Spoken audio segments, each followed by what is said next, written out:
करता हूं। सबसे पहले आप सबों को शुभ प्रभात। भौगोलिक दृष्टि से आज दुर्गम दिन है, बरसात का दिन है और जानते हैं कि 8 बजे सुबह तक यदि 40 mm वर्षा हो जाती है तो उसको उस दिन रेनी डे घोषित कर दिया जाता है और रेनी डे के बाद सभी कार्यालय, सभी स्कूल कॉलेज बंद कर दिए जाते हैं एक्सेप्ट लक्ष्य सिविल सेवा संस्था दरभंगा। ठीक है, उसका उपाय है, चूंकि ऑनलाइन एक हमारे पास सशक्त माध्यम है जिसके द्वारा भी छात्र जुड़ सकते हैं और जो खाली कुर्सी है वो लगभग उसमें जो गंभीर छात्र, प्रगतिशील छात्र होंगे वो जुड़े हुए होंगे, लेकिन ऑफलाइन का मजा ही कुछ और है। कक्षा की आगाज करना चाहूंगा। हम लोग कक्षा के पहले भाग में केमिस्ट्री की कक्षा में हैं, एक ऐसे विज्ञान की एक ऐसे शाखा का अध्ययन कर रहे हैं जिसकी शुरुआत जब मानव गर्भावस्था में जाता है, भ्रूण के रूप में रहता है, शिशु नहीं बनता है, शिशु के रूप में वो आफ्टर 3 months ही कन्वर्ट करता है। प्लेसेंटा में भ्रूण का विकास होता है क्योंकि पोषण और पोषक तत्व की प्राप्ति प्लेसेंटा में ही होती है और वहीं से फिर वो भ्रूण शिशु के रूप में कन्वर्ट कर जाता है। जैसे जैसे उसको पोषक तत्व मिलते हैं, वो सभी पोषक तत्व भी केमिस्ट्री ही है और मनुष्य का अंत होगा। वैधमा संखारा अपमादेन संपादित, इस संसार की सारी वस्तुएं नाशवान है और प्रमाद के साथ मुक्ति के लिए प्रार्थना कीजिए। भगवान बुद्ध के अंतिम शब्द थे, भगवान बुद्ध के अंतिम शब्द थे और भगवान बुद्ध नाम तो सुना ही होगा, बौद्ध धर्म के संस्थापक। कौन? भगवान बुद्ध, जिनका जन्म 563 ईसा पूर्व में लुम्बडी गांव कपिलवस्तु नेपाल की तराइयों में हुआ था। उसी के बगल में पोखरा, जिसको पर्यटन राजधानी के रूप में घोषित किया है नेपाल ने। उन्होंने अपना जो ज्ञान की प्राप्ति किया वो बोध गया में, ठीक है, निरंजना नदी के किनारे पीपल के वृक्ष के नीचे। इसलिए पीपल के वृक्ष का बड़ा महत्व भी है। बायोलॉजी में बताते भी है कि पीपल और नीम ये पॉल्यूशन को कंट्रोल करता है, नीम भी पॉल्यूशन को कंट्रोल करता है और पीपल सबसे ज्यादा ऑक्सीजन देता है तो वो भी पॉल्यूशन को कंट्रोल करता है। हमारे धार्मिक क्षेत्र में उसको हम लोग रहस्यवाद से जोड़ दिए हैं कि पीपल के वृक्ष पर अदृश्य शक्ति रहता है, भूत प्रेत, तो इसलिए उसको चुड़ैल, तो इसलिए उसको काटना नहीं है।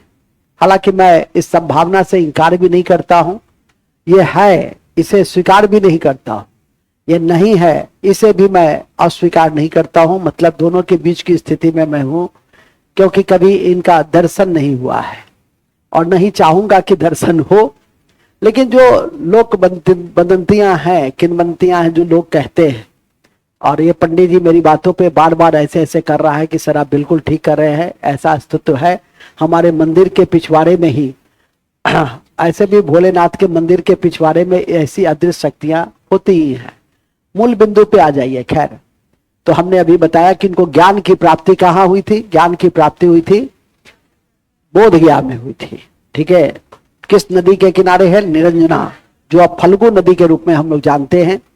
और इन्होंने अपना पहला उपदेश जो है वो सारनाथ में दिया था और उसी सारनाथ से अशोक स्तंभ हमारा राजकीय चिन्ह है, जिसके 4 सिंह है, जिसमें 4 सिंह है और नीचे में उस स्तंभ के नीचे में देवनागरी लिपि में मुंडक उपनिषद से लिया गया एक शब्द है जिसका नाम है सत्यमेव जयते। है भी, सत्य पे चलोगे तो जीत जरूर होगी। कठिनाई कहा भी जाता है। आईएएस की परीक्षा में एक बार इससे दिया था, जब हम लोग आईएएस की मेंस दे रहे थे, तो कि सत्य परेशान हो सकता है, पराजित नहीं। कई उस वहां जो एस्से दिए जाते हैं इसी टाइप के फिलोसफिकल एस्से ही दिए जाते हैं। इसलिए मैं कहता हूं कि यदि किसी के अंदर इस तरह की अवधारणा है, राइटिंग एबिलिटी है, परसेप्शन पावर है, चीजों को समझने बूझने और चिंतन करने की क्षमता है, तो फिर बड़ी परीक्षा बहुत आसान होती है उनके लिए। मूल में आ जाइए, तो मैंने कहा कि सारनाथ में 5 भिक्षु को सबसे पहले दिया, जिसको पाली साहित्य में हमने धर्म चक्र परिवर्तन कहा था। हर का अंत होता है, भगवान बुद्ध का भी अंत हुआ, अंततः तो मानव ही थे। और इनका अंत हुआ महापरिनिर्वाण उसको कहा गया, और इनका अंत हुआ कुशीनगर में। कहाँ हुआ? 80 साल की अवस्था में 483 ईसा पूर्व में इनकी मृत्यु हो गई। और मृत्यु से पहले जो उन्होंने अंतिम शब्द कहा था वो यही था कि वैध हमा शंखारा अपमादेन संपादित। इस संसार की सारी वस्तुएं नाशवान है, इसलिए अप्रमाद के साथ आप मतलब बिना किसी आसक्ति के मुक्ति के लिए प्रार्थना कीजिए। अभी आप लोग को इस पर ज्यादा चिंतन नहीं करना है, ये सब बहुत उच्च स्तर के दार्शनिक बातें हैं। आपको संसार में ही अभी रहना है, और संसार में जितनी भी भौतिक उपलब्धियां हैं जो किताबों के कलमों के माध्यम से आप प्राप्त कर सकते हैं, उस दिशा में आगे बढ़िए, और बढ़ भी रहे हैं। इसी क्रम में हम लोग आज केमिस्ट्री को देखेंगे। मैंने बताया कि केमिस्ट्री में हम आदि से लेकर अंत तक, सुबह से लेकर शाम तक, ठीक है, ईर्ष्या से लेकर द्वेष तक, हर जगह कहीं ना कहीं केमिस्ट्री का संबंध होता है। तो मानव जीवन को सबसे ज्यादा प्रभावित यदि कोई करता है तो वो केमिस्ट्री ही करता है। हालांकि जब हमसे आप फिजिक्स पढ़ते हैं तो मैं फिजिक्स के विषय में ही ऐसे ही गुणगान करता हूं कि फिजिक्स एक ऐसा विज्ञान की शाखा है जो मानव जीवन को आधुनिक बनाया। पहले तो मनुष्य था, लेकिन तुम आधुनिक कब बनी? चश्मा लगाई तब। क्योंकि चश्मा में जो तुम्हारा अवतल लेंस या उत्तल लेंस या जो भी लेंस होगा, ठीक है कि नहीं, वो क्या है? वो फिजिक्स है। ठीक है, कितना बढ़िया पंखा के नीचे बैठे हैं, कहाँ क्या है? फिजिक्स है। हाथों में मोबाइल है, क्या है? फिजिक्स है। ठीक है कि नहीं, हीरा चमक रहा है, क्या है?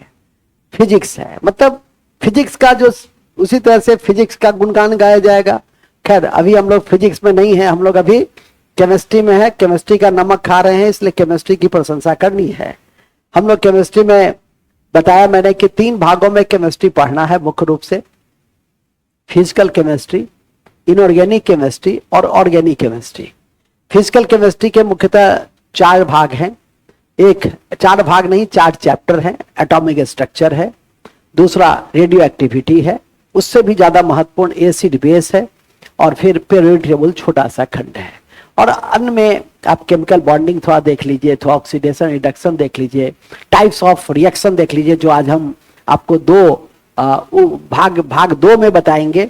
एक केमिकल चेंज और फिजिकल चेंज, रासायनिक परिवर्तन और भौतिक परिवर्तन, और दूसरा बताएंगे टाइप्स ऑफ रिएक्शन कि डिस्प्लेसमेंट रिएक्शन क्या होता है, कम्बिनेशन रिएक्शन क्या होता है।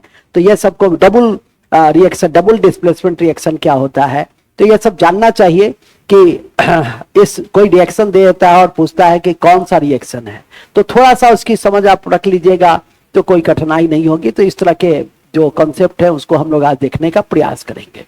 तो जैसा कि मैंने अभी आपसे बताया कि इसी तरह से इनऑर्गेनिक को आप देखते हैं। इनऑर्गेनिक में मेटल देखते हैं, नॉन मेटल देखते हैं, मेटोलाइट देखते हैं। और ऑर्गेनिक केमिस्ट्री में तकरीबन 20 से अधिक यौगिक का उसके मानव जीवन में जो एप्लीकेशन है उसको देखते हैं। फिर थोड़ा फ्यूल चैप्टर को देखते हैं, ईंधन जिसको कहते हैं।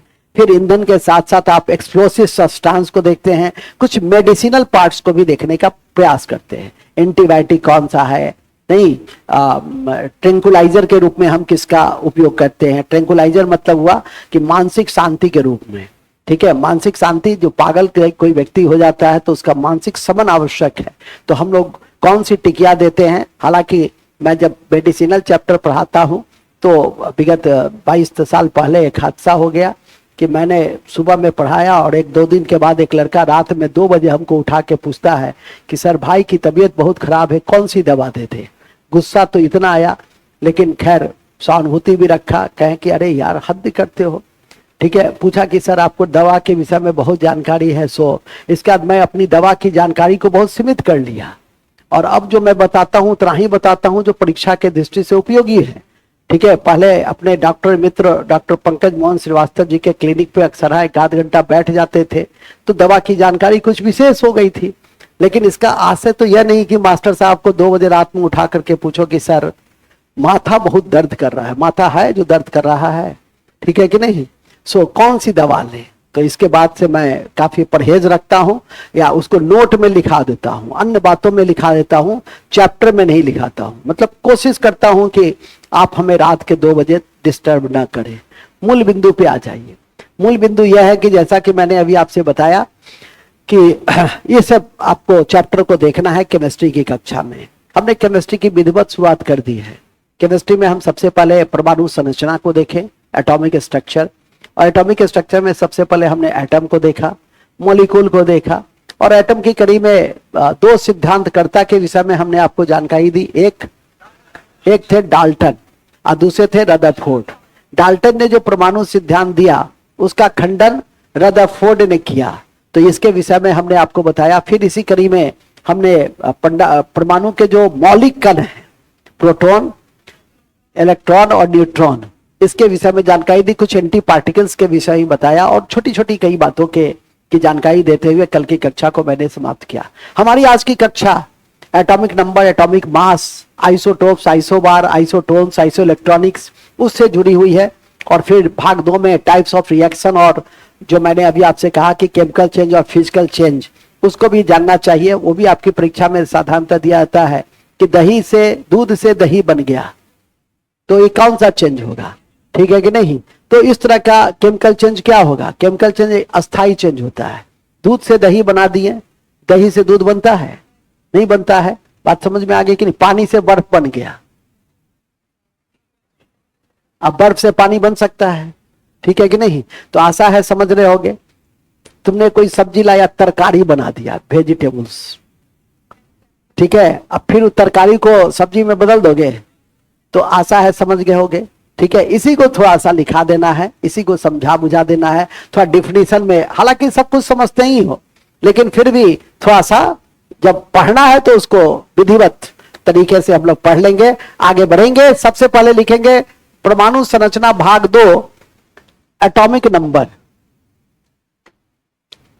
परमाणु संरचना भाग 2, एटॉमिक नंबर।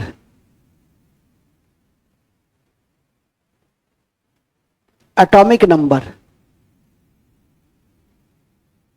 परमाणु संरचना भाग 2, एटॉमिक नंबर। कौन सा नंबर, एटॉमिक नंबर। परमाणु संख्या,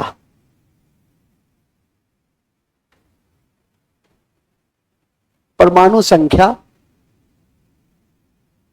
ये आइसोटोप्स को जानने के लिए, आइसोबार को जानने के लिए इसको जानना आवश्यक है, ठीक है कि नहीं। हालांकि उसमें ही बताए थे, लेकिन वो लेंदी हो जाता, तो इसलिए पहले थोड़ा सा बेसिक को जान लो। अभी तो ऐसे भी बेसिक कक्षा है, और बेसिक कक्षा में इसीलिए ऐसी छोटी छोटी बातें मैं कर रहा हूं।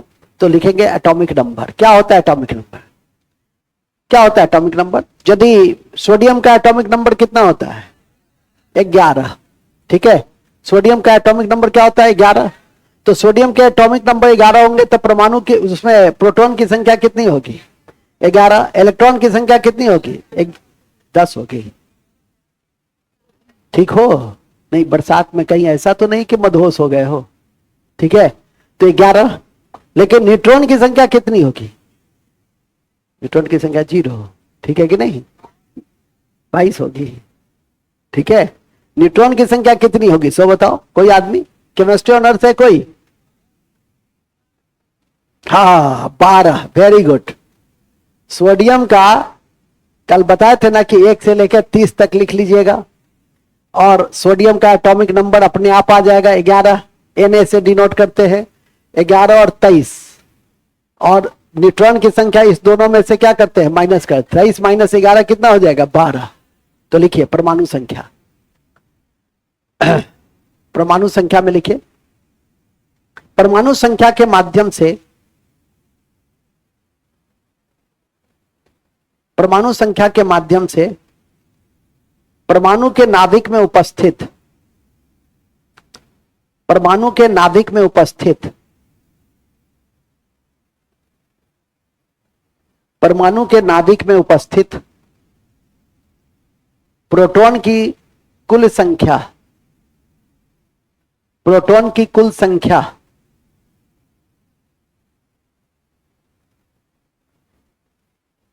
के रूप में अभिव्यक्त किया जाता है, के रूप में अभिव्यक्त किया जाता है, अभिव्यक्त किया जाता है, अभिव्यक्त किया जाता है। किसको, परमाणु संख्या को नाभिक में उपस्थित प्रोटॉन की जो संख्या है उसी रूप में क्या होगा, अभिव्यक्त होगी। और याद रखिए कि नंबर ऑफ प्रोटॉन अभी लिखे बताए हो तुम लोग बराबर नंबर ऑफ इलेक्ट्रॉन। तो लिख दीजिएगा कि परमाणु प्रोटॉन की संख्या, नेक्स्ट पॉइंट में प्रोटॉन की संख्या इलेक्ट्रॉन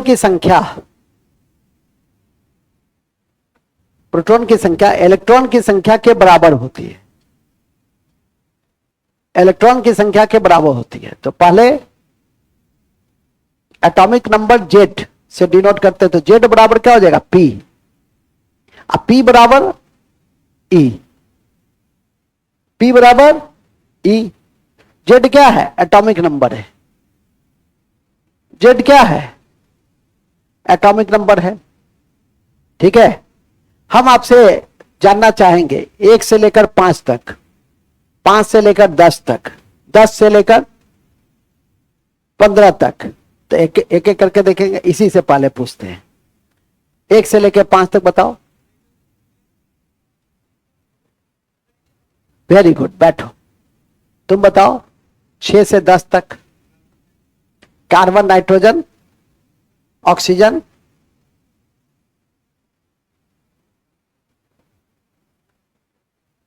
नियॉन, फ्लोरीन और नियॉन। चलो बैठो, तुम बोलो जी। 11 से, हाँ, नियॉन, सिलिकॉन और फास्फोरस, सिलिकॉन और फास्फोरस। बैठो।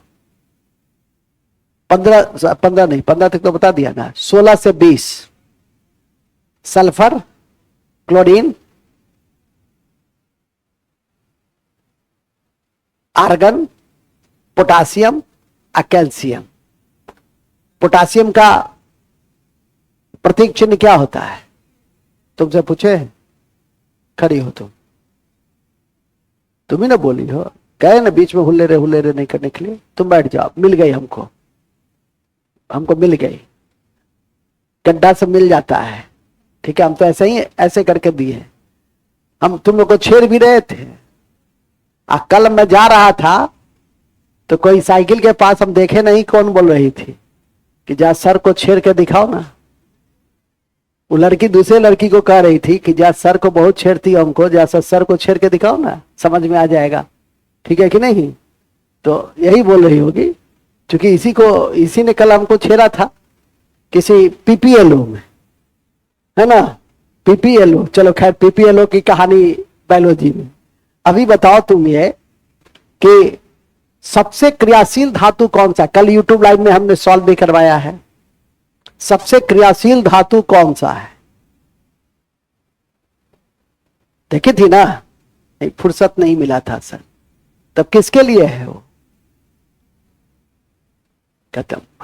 तो क्या पढ़ते हैं, तब खड़े रहिए। तुम उठो जी, ये तो ऐसे बैठी हुई है जैसे कितना दिन से बीमार उमार हो। देखो एगो लड़की कितनी तेज आई है, छोटे नए बैच में। कहाँ गई जी वो, जो हर प्रश्न का जवाब देती है, जो भी पढ़ के आती है? हाँ उठो जी तुम। सबसे क्रियाशील धातु कौन सा है, हर क्वेश्चन का जवाब देती है, जो पढ़ी है संविधान में, जो भी मैं पूछता हूं सब बताती है। सबसे क्रियाशील धातु कौन सा है, चाहे दे दे, सोडियम, पोटासियम, कैल्शियम, ठीक है, अल्युमिनियम। तुमसे मुंह खोली छेड़ी तो समझ जाओ, कहे ना कि छेड़ना मना है, छेड़ना मना है। क्या अल्युमिनियम, कल तो नाक कटा दी तुम। ठीक है, खत्म, बेकार बेकार। बैठो, कौन बताएगा? पोटासियम। और पोटासियम के साथ मैंने लिखा था कि सोडियम एक ऐसा धातु है जो सबसे सॉफ्टेस्ट है और केरोसिन ऑयल में रखा जाता है। उसको केरोसिन ऑयल में भी, चूंकि आधे घंटे की कक्षा होती है और 75-80 क्वेश्चंस होते हैं, तो सभी क्वेश्चंस को बताया, तब तो 12 बजे रात तक वो चलता रहेगा। एक्सप्लेनेशन का जगह तो यही है। ठीक है कि नहीं। तो ध्यान रखिए कि पोटासियम सबसे क्रियाशील धातु है। अभी हम उस बिंदु पे नहीं है, अभी हम जिस बिंदु पे हैं, बैठ जाओ, अभी हम जिस बिंदु पे हैं वह है एटॉमिक नंबर कैसे ज्ञात करते हैं, एटॉमिक नंबर से प्रोटॉन को कैसे, प्रोटॉन की संख्या को कैसे ज्ञात करते हैं। आपसे दे देगा, आप पूछेगा प्रोटॉन की संख्या कितनी है, इलेक्ट्रॉन की संख्या कितनी है, तो 1 से लेकर 20 तक। मुझे खुशी हुई कि मोटे तौर पे आप लोग याद किए हैं, विशेषकर पुरुष। ठीक है, महिलागण तो अभी अन्वेषण की कड़ी में है, जिसको ध्यान रखिएगा। लेकिन न्यूट्रॉन की संख्या कैसे ज्ञात करते हैं, अभी मैंने बताया कि न्यूट्रॉन की संख्या को हम कैसे ज्ञात करते हैं। ठीक है, मास नंबर माइनस जो एटॉमिक नंबर प्रोटॉन की संख्या है, उससे हम क्या ज्ञात कर लेते हैं, न्यूट्रॉन की संख्या। तो लिखिएगा, न्यूट्रॉन की संख्या, न्यूट्रॉन की संख्या को mass number minus, mass number minus, mass number minus atomic number या प्रोटॉन की संख्या। अब जैसे प्रोटॉन की संख्या, ये तो पूछेगा नहीं परीक्षा में, परीक्षा में पूछेगा कि कैल्शियम 20 और 40 है, इसमें न्यूट्रॉन की संख्या बताइए, इलेक्ट्रॉन की संख्या बताइए। कितना आसानी से बता दिए, ठीक है कि नहीं। बात समझ में आ गई तो कितनी आसानी से बता दिया। अब पहले भी कहें कि ये सब तो फिजिक्स के, आजकल साइंस की किताबों में भी एटॉमिक नंबर, मास नंबर दिया होता है। तो याद रखिएगा कि एटॉमिक नंबर क्या, अब लिखिए मास नंबर क्या, एटॉमिक मास क्या होता है, एटॉमिक मास। देखो एटॉमिक मास, एटॉमिक मास क्या होता है, परमाणु के नाभिक में उपस्थित, परमाणु के नाभिक में उपस्थित प्रोटॉन और न्यूट्रॉन की कुल संख्या, परमाणु के नाभिक में उपस्थित, परमाणु के नाभिक में उपस्थित प्रोटॉन और न्यूट्रॉन की कुल संख्या, प्रोटॉन और न्यूट्रॉन की कुल संख्या को क्या कहते हैं, को परमाणु द्रव्यमान या एटॉमिक मास कहते हैं।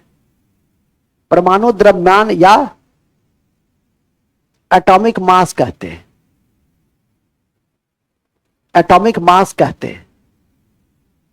क्या कहते हैं, एटॉमिक मास कहते हैं। याद रखिएगा, किसको याद रखिएगा। अब आप लोगों ने एक और मैं दे देता हूं थोड़ा सा एडवांस, ये D2O है, ये क्या है जानते होंगे, भारी जल है। ये क्या है, भारी जल है, हेवी वाटर है, मंडक में उपयोग करते हैं परमाणु संयंत्र में। और इसका पहला संयंत्र खोला गया था नांगल में। लेकिन ये सब तो जीएस है, हम पढ़ रहे हैं केमिस्ट्री। हम क्या पढ़ रहे हैं, केमिस्ट्री। अब इसमें आपको इलेक्ट्रॉन की संख्या बताना है कि इलेक्ट्रॉन की संख्या कितनी है।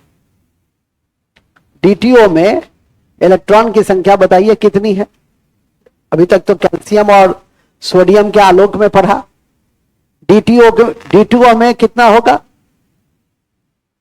अरे महाबुरबा के आपने पढ़ा है D2O किसका आइसोटोप्स है, हाइड्रोजन का, प्रोटियम, ड्यूटेरियम और ट्राइटियम।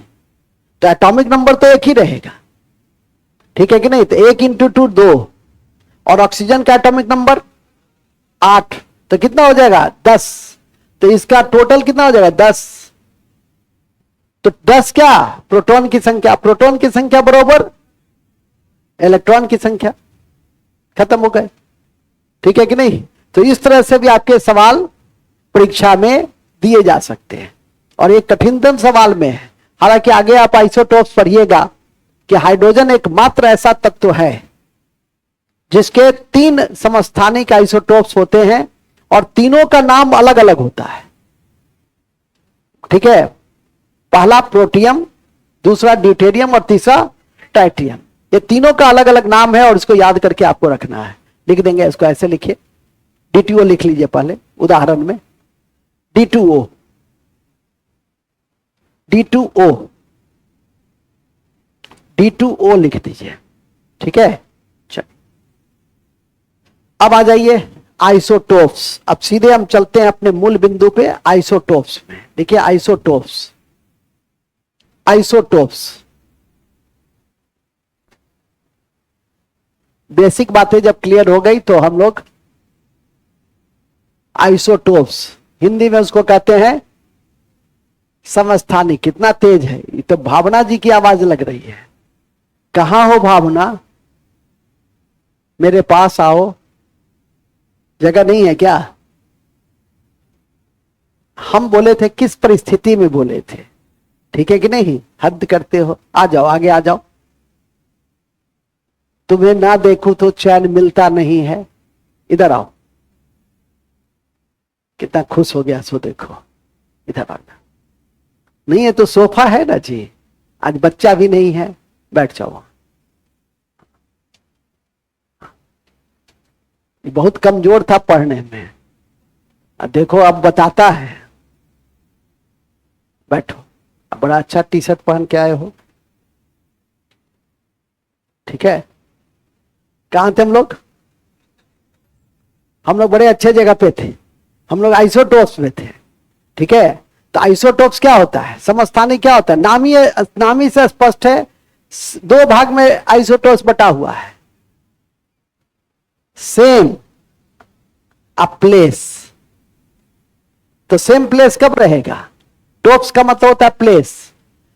प्लेस समान कब रहेगा? जब एटॉमिक नंबर समान रहेगा, ठीक है कि नहीं? तो पहले तो डिफिनेशन लिख लो, नाम से स्पष्ट, आइसोटोप्स समस्थानिक, मतलब जिसे परमाणु संख्या समान, तो लिख देंगे आइसोटोप्स में एक ही तत्व के परमाणु, एक ही तत्व के परमाणु जिसके एटॉमिक नंबर समान, एटॉमिक नंबर समान,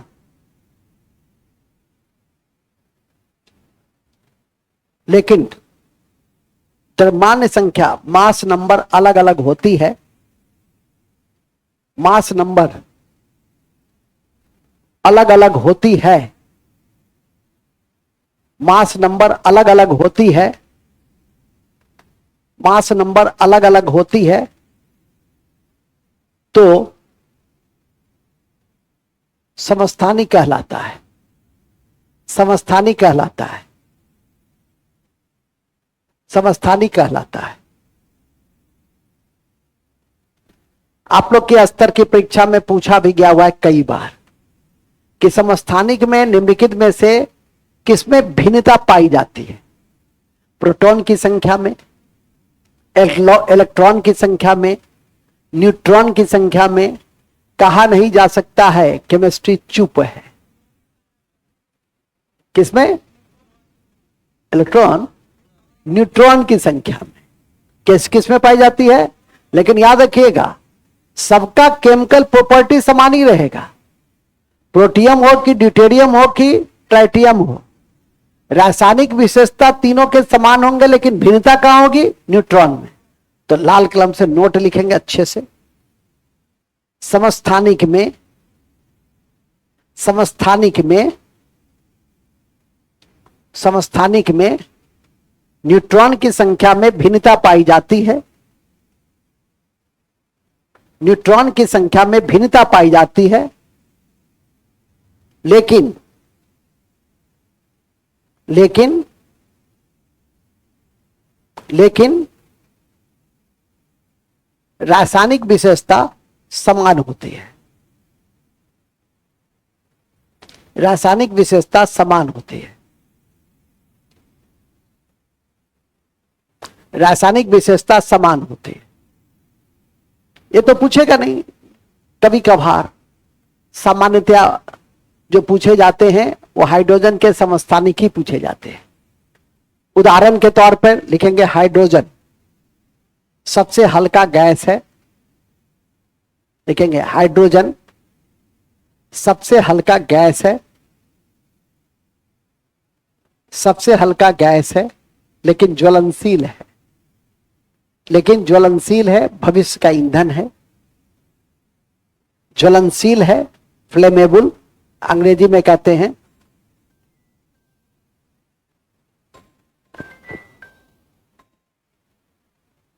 हेलो, प्रणाम प्रणाम।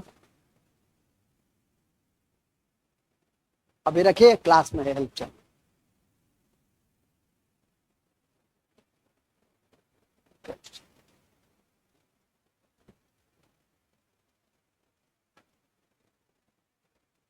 कहां पे थे हम लोग? ठीक है, हम लोग बड़े अच्छे जगह पे थे। हाइड्रोजन सबसे हल्का गैस है, सबसे हल्का गैस है और ज्वलनशील है, लेकिन भविष्य का ईंधन है। लेकिन भविष्य का ईंधन है। कल भी ग्रीन हाइड्रोजन और हाइड्रोजन फेरी से संबंधित दो दो तथ्यों की जानकारी दी है, और यह जानकारी में रखी है कि हाइड्रोजन गैस से जुड़ा हुआ कोई भी देश का डेवलपमेंट आपकी परीक्षा के लिए करेंट और मिसलेनियस के दृष्टि से महत्वपूर्ण है, और उसकी परिचर्चा हमारे द्वारा वहीं पर की जाती है, ध्यान रखेंगे।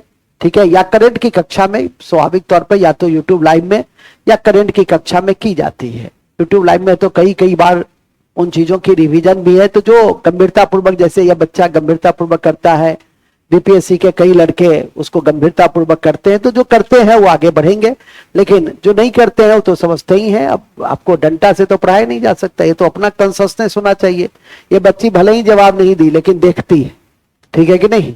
तो देखती है मतलब आज नहीं तो कल सीख ही लेगी। तुम भी देखता है, जवाब देता है, पक्का आता तो नहीं है एक बार भी। अच्छा, विवेक तो कई विवेक है उसमें, एक तो ईबी विवेक है, 3 तो विवेक तो यहीं पे होगा। ठीक है, चलो खैर मूल में आ जाइए। तो याद रखिए पहले कि हाइड्रोजन ज्वलनशील है, भविष्य का ईंधन है, और हाइड्रोजन की खोज कैवेंडिश ने किया था। हाइड्रोजन भेगा बॉन्ड एलिमेंट। भेगा बॉन्ड क्यों कहते हैं? भेगा बॉन्ड इसीलिए कहते हैं कि उसका जो संरचना है, वो उसका जो पोजीशन है वो अस्थिर है, कभी इधर बैठता है, कभी इधर बैठता है, इस पंडित जी की तरह, कभी यहां बैठता है, कभी वहां बैठता है। तो क्या कहेंगे, ये क्या है? हाइड्रोजन। ये क्या है? हाइड्रोजन। ठीक है कि नहीं? नहीं, ये भावना कुमारी जो है सो ये हाइड्रोजन नहीं है। इसको तो जबरदस्ती हम कहे कल वहां बैठने के लिए, अपने अपने मन से यदि स्थान परिवर्तन करता है तो क्या है? भेगा बॉन्ड, मतलब उसका स्थान फिक्स नहीं। ठीक है, तो कभी कभी यह भी पूछा जाता है कि निम्नलिखित में से कौन से ऐसे तत्व हैं जिसे भेगा बॉन्ड एलिमेंट के रूप में जाना जाता है? आवारा तत्व, उसका शुद्ध हिंदी होता है आवारा तत्व। ठीक है, तो कॉमा करके लिख देंगे आवारा तत्व, आवारा तत्व या भेगा बॉन्ड एलिमेंट, आवारा तत्व, कॉमा करके लिख लीजिए। आप जानते हैं ना कि एक ही में हम बहुत सारी चीजें डाल देते हैं। अब सुन लीजिए,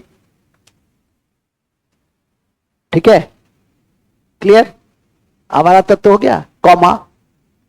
इसके बाद यह एकमात्र ऐसा, लिखिए, यह एकमात्र ऐसा तत्व है, हाइड्रोजन के विषय में ही बता रहे हैं, जिसके 3 समस्थानिक हैं। यह एकमात्र ऐसा तत्व है जिसके 3 समस्थानिक हैं। कितने समस्थानिक हैं? 3 समस्थानिक हैं, 3 आइसोटोप्स हैं। कौन कौन है? प्रोटियम, ड्यूटेरियम और ट्राइटियम। इसमें रेडियो एक्टिव सबसे हल्का कौन सा है? सबसे हल्का रेडियो एक्टिव, ये सबसे लाइटेस्ट रेडियो एक्टिव एलिमेंट्स है ये। ठीक है, लाइटेस्ट है ये, सबसे हल्का रेडियो एक्टिव पदार्थ। अभी रुक जाइए, तो पहले तो ये लिख लो। पहले क्या लिखे? प्रोटियम, ड्यूटेरियम और ट्राइटियम। इसको जो निरूपित करते हैं इससे, इसको निरूपित करते हैं इससे, इसको निरूपित करते हैं इससे। माने एटॉमिक नंबर तीनों का क्या है? सेम है, लेकिन मास नंबर क्या है? न्यूट्रॉन की संख्या क्या है? भिन्न भिन्न है। इसमें 0 है, इसमें 1 है, इसमें 2। केमिकल लेकिन केमिकल प्रॉपर्टी सबका क्या रहेगा? इसमें same, place same proton number of proton same number of electron but different number of neutron, ठीक है, लेकिन सेम केमिकल प्रॉपर्टीज,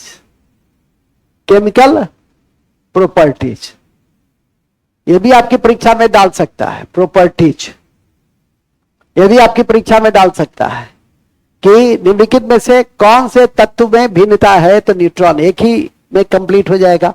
लेकिन इस लाइन को भी याद करके रखना, हर चीजें लिखी नहीं जाती है, कुछ बातें समझी जाती है। जब भी एटॉमिक नंबर एक रहेगा तो रासायनिक विशेषता क्या रहेगी, सबकी एक रहेगी। तीनों के अलग अलग नाम हैं, इसलिए लिखाया कि हाइड्रोजन एकमात्र ऐसा तत्व है जिसके 3 समस्थानिक हैं और तीनों के नाम अलग अलग हैं और तीनों की अलग अलग विशेषताएं भी हैं। पहले ये लिख लिए, तीनों के अलग अलग नाम है लिखे, प्रोटियम, ड्यूटेरियम और ट्राइटियम। अब लिखिए, इनमें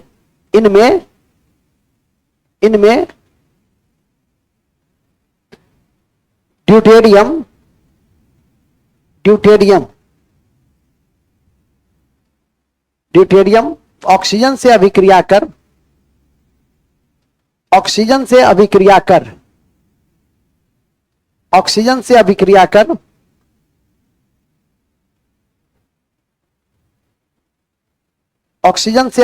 कर क्या बनाता है, ड्यूटेरियम ऑक्साइड बनाता है।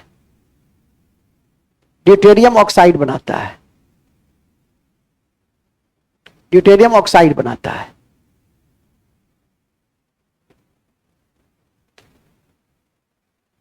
ड्यूटेरियम ऑक्साइड बनाता है जो भारी जल के रूप में जाना जाता है, जो भारी जल के रूप में जाना जाता है, जो भारी जल के रूप में जाना जाता है, जो भारी जल के रूप में जाना जाता है, जिसका उपयोग मंदक में करते हैं, जिसका उपयोग मंदक में नाभिकीय संयंत्र में करते हैं। मॉडरेटर मंदक के रूप में करते हैं, मंदक के रूप में करते हैं, मॉडरेटर के रूप में करते हैं, जो रेट ऑफ रिएक्शन को क्या करता है, परमाणु संयंत्र में कम कर देता है। ठीक है, हम भी तुम्हारे इस कक्षा में क्या है, मंदक। बहुत उछल कूद कीजिएगा तो हम क्या करेंगे, हम खींच देंगे, ठीक है कि नहीं, बैठा देंगे। ठीक है, कहेंगे कि हम क्या है, तुम्हारे मंदक, तुम्हारे रेट ऑफ रिएक्शन को इधर उधर जो टहल रहे हो तो क्या करेंगे, हाँ उसको मॉडरेट कर देंगे। तो यह है मंदक का काम। याद रखिए, अभी बताया अभी मैंने कि ड्यूटेरियम ऑक्साइड का जो अनुभार है वो कितना है, अनुभार कितना, 20, 8 × 2 16 और 2 × 2 4, 16 + 4 = प्रोटॉन की संख्या, इलेक्ट्रॉन की संख्या भी ज्ञात कर लिए तो हो ही गया। तो इस तरह के भी कभी प्रश्न आएंगे तो कठिनाई नहीं होनी चाहिए। इसकी खोज कौन किया था, इसकी खोज किया था यूरे और वासवर्न ने। इसकी खोज कौन किया था, हेवी वाटर की खोज कौन किया था, यूरे और वासवर्न। तो लिख दो, हेवी वाटर की खोज, हेवी वाटर की खोज यूरे और वासवर्न ने किया था, यूरे और वासवर्न ने किया था। एक और लिख दो नोट में कि भारत का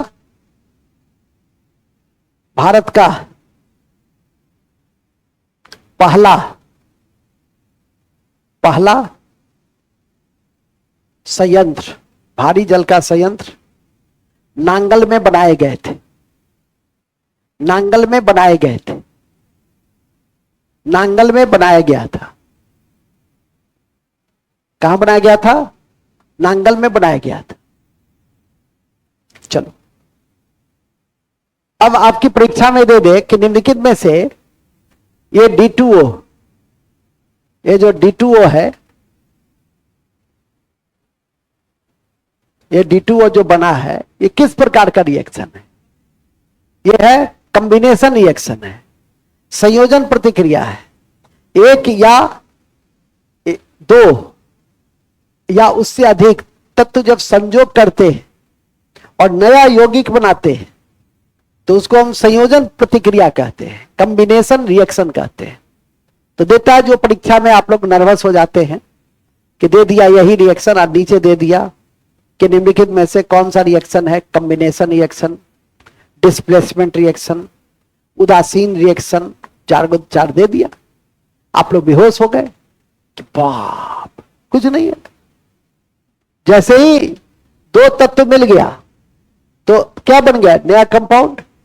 तो ये जो नया कंपाउंड बन गया ये क्या हो गया, संयोजन प्रतिक्रिया, जिसको अंग्रेजी में कहते हैं कॉम्बिनेशन रिएक्शन, जिसको अंग्रेजी में क्या कहते हैं, लिखना नहीं है, आगे लिखाएंगे। कहीं है कि भाग 2 में प्रतिक्रिया के प्रकार, टाइप्स ऑफ रिएक्शन बता देंगे और केमिकल और फिजिकल चेंज बता देंगे। जैसे कल बताए थे, कल क्या बताए थे हम, मिश्रण को अलग करने की प्रक्रिया। कल भी क्वेश्चन यूट्यूब लाइव में दिया था पेट्रोलियम वाला, उसमें कौन सा डिस्टिलेशन होता है, फ्रैक्शनल डिस्टिलेशन होता है। Kerosene oil, diesel, petrol, petroleum पदार्थ से जो हम अलग करेंगे इन सब सब्सटेंस को, उसको किस विधि से करेंगे, तो फ्रैक्शनल डिस्टिलेशन से करेंगे। ध्यान करके रखिएगा। फिलहाल अभी हम लोग फ्रैक्शनल डिस्टिलेशन पे नहीं है, अभी हम लोग हैं डीटीओ में। डीटीओ के बाद आता है नेक्स्ट है ट्राइटियम, तो लिखेंगे ट्राइटियम। ट्राइटियम उसी में लिखो, ट्राइटियम सबसे हल्का रेडियो सक्रिय है, सबसे हल्का रेडियो सक्रिय है, सबसे हल्का रेडियो सक्रिय है।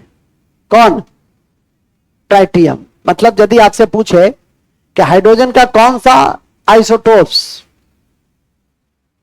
रेडियो सक्रिय बिहेवियर को दर्शाता है तो ट्राइटियम होगा। ठीक है कि नहीं, इस बात को ध्यान में रखिएगा। तो लिख ही दिया है ना, लिख दिए कि नहीं, सबसे हल्का रेडियो सक्रिय पदार्थ है तो हो ही गया रेडियो सक्रिय। और रेडियो सक्रिय पदार्थ किसको कहते हैं ये बताएगा। नहीं नहीं, याद क्या, समझा करो। ऐसा पदार्थ जो स्वतः अल्फा बीटा गामा रे का रेडिएशन करता है उसको हम रेडियो एक्टिव सब्सटेंस कहते हैं। इसमें रटना क्या है, वहां पे इंटरव्यू में बैठा हुआ मेरे टाइप का आदमी कहेगा कि बेटा इस दाढ़ी को देख रहे हो, हालांकि दाढ़ी लेस हूं मैं, दाढ़ी को देख रहे हो, 40 साल हो गए मुझे पढ़े हुए और तुम बेहोश होके गिर जाओगे। जैसे ही ऐसी बातें कहोगे कि सर मैं पढ़ा था लेकिन भूल गया, तो वहां बैठा हुआ सरदार जी अपना खोपा भी दिखाएगा उजला और दाढ़ी भी दिखाएगा, तुमको बेहोश कर देगा। तो बात समझ में आ गई कि नहीं आ गई। तो ये सब डायलॉग नहीं बोला जाता है, याद है कि नहीं है, बात खत्म। ठीक है सर, अभी अभी कुछ देर पहले जब आप आए नहीं थे तो मेरे दिमाग में था, लेकिन सर आपको देखते ही मैं भुला गया। ठीक है, हाँ अच्छा पेट में था, अच्छा मैंने फैक्ट होता है पेट में, अरे वाह ठीक है, तुम्हारा तब किडनी होगा दिमाग में। ठीक है, तब किडनी कहां होगा इसका, दिमाग में। सेरेब्रल हेमिस्फीयर में होगा इसका नाक में।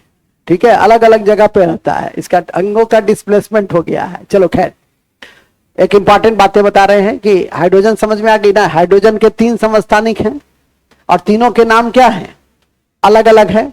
तीनों के नाम क्या हैं, अलग अलग है, ध्यान करके रखना। इसी क्रम में अब आपको यह ध्यान रखना है कि आइसोटोप्स का उपयोग कहां कहां होता है। अच्छा एक और लिख देना, कार्बन के भी 2 आइसोटोप्स होते हैं, उसका दोनों का भी परीक्षा के दृष्टि से महत्वपूर्ण है। कार्बन के भी 2 आइसोटोप्स होते हैं, एक होता है C612 और एक होता है C614। C614 लिखेंगे।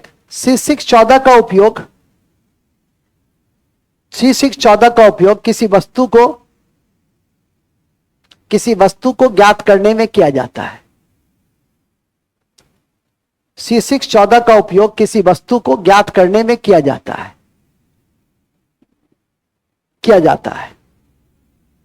हाँ अभी रुको ना यार, हमारे पास उर्दू अंग्रेजी कम जा रहा, समझो। सब भाषा हमको संज्ञान में है, पता है ना। संस्कृत भी आता है, उर्दू समझ जाते हैं हम। तो बोलो उर्दू सब समझ जाएंगे हम। पंजाबी तो समझ जाते हैं, क्योंकि पंजाबी माहौल में ही रहे हम दिल्ली में। चलो आगे लिखो, फिलहाल कहां थे। अब पाली तो हम पढ़े ही हैं। आज संस्कृत तो बचपन से मेरी माता जी ही टीचर थी संस्कृत की। अंग्रेजी हिंदी तो शैक्षणिक जगत में तो ऐसा ही लोग सीख लेता है, यदि कोई ठीक ठाक जानकारी रखता है तो ध्यान रखिए। खैर कहां थे हम लोग जी। कार्बन 14, इसे किसी वस्तु की आयु ज्ञात करते हैं। इस वस्तु की आयु को ज्ञात करने की प्रक्रिया को क्या कहते हैं, जो अभी यह फ्रेंच में बता रहा था, कार्बन डेटिंग कहते हैं। क्या कहते हैं, तो लिख देंगे, इस प्रक्रिया को कार्बन डेटिंग कहते हैं। इस प्रक्रिया को, माने वस्तु के उम्र को ज्ञात करने की प्रक्रिया को कार्बन डेटिंग कहते हैं। कार्बन डेटिंग कहते हैं। इससे किसी जीवाश्म की आयु की जानकारी प्राप्त की जाती है। इससे जीवाश्म की आयु की जानकारी प्राप्त की जाती है। जीवाश्म की आयु की जानकारी प्राप्त की जाती है। जैसे तुम्हारा कलम 2000 साल पुराना है, कलम 2000 साल पुराना है, तो उसको कैसे ज्ञात करिएगा, उसको कार्बन डेटिंग से ज्ञात कीजिएगा। अब तुम हमको छेड़ा है, ठीक है, तो कैसे नहीं तुमको हम पूछें, छिड़ाएंगे कैसे नहीं, उठो खड़ा हो। कार्बन डेटिंग का खोज किसने किया था, ठीक से कैमरा देखा के। कार्बन डेटिंग का खोजा था किसने, हम तुमको छेड़े थे, बताओ। नहीं, कोई ऑप्शन नहीं मिलेगा। हम छेड़े थे तुमको, तब हम रोज कहते हैं, तब ना लड़की सब आपस में ही कहती है कि हिम्मत है तो सर को छेड़ के दिखाओ, तब पता चल जाएगा क्लास में तुमको, ठीक है कि नहीं? तुम छेड़ा क्यों, खड़ा रहेगा, कौन बोलेगा, वाह वाह, तुम भी बोलोगी, वेरी गुड। क्या विल्सन, हम अभी बेहोश हो जाएंगे। हाँ, हम बेहोश हो जाते हैं। हाँ, तुम बोलना चाहती हो, खड़ा हो। William Levi, very good. इसका खोजकर्ता को फिर छिड़ेगा हमको। इसको खोजा था किसने, विलियम लीवी ने खोजा था। एकदम ठीक बोली है। ये विल्सन विल्सन कर रही थी। चलो बैठो, यदि वो नहीं बोलती तो तुमको हम नंबर दिए थे। विल्सन मतलब बिली बिली, ठीक है, तुम भी बैठ जाओ। अरे यार, तुम मेरा दुश्मन थोड़ी है। तो लिखेंगे इसके कार्बन डेटिंग को लीवी ने खोजा। एक ही शब्द याद रखो, लीवी ने खोजा, डब्ल्यू लीवी ने खोजा। किसने खोजा कार्बन डेटिंग को,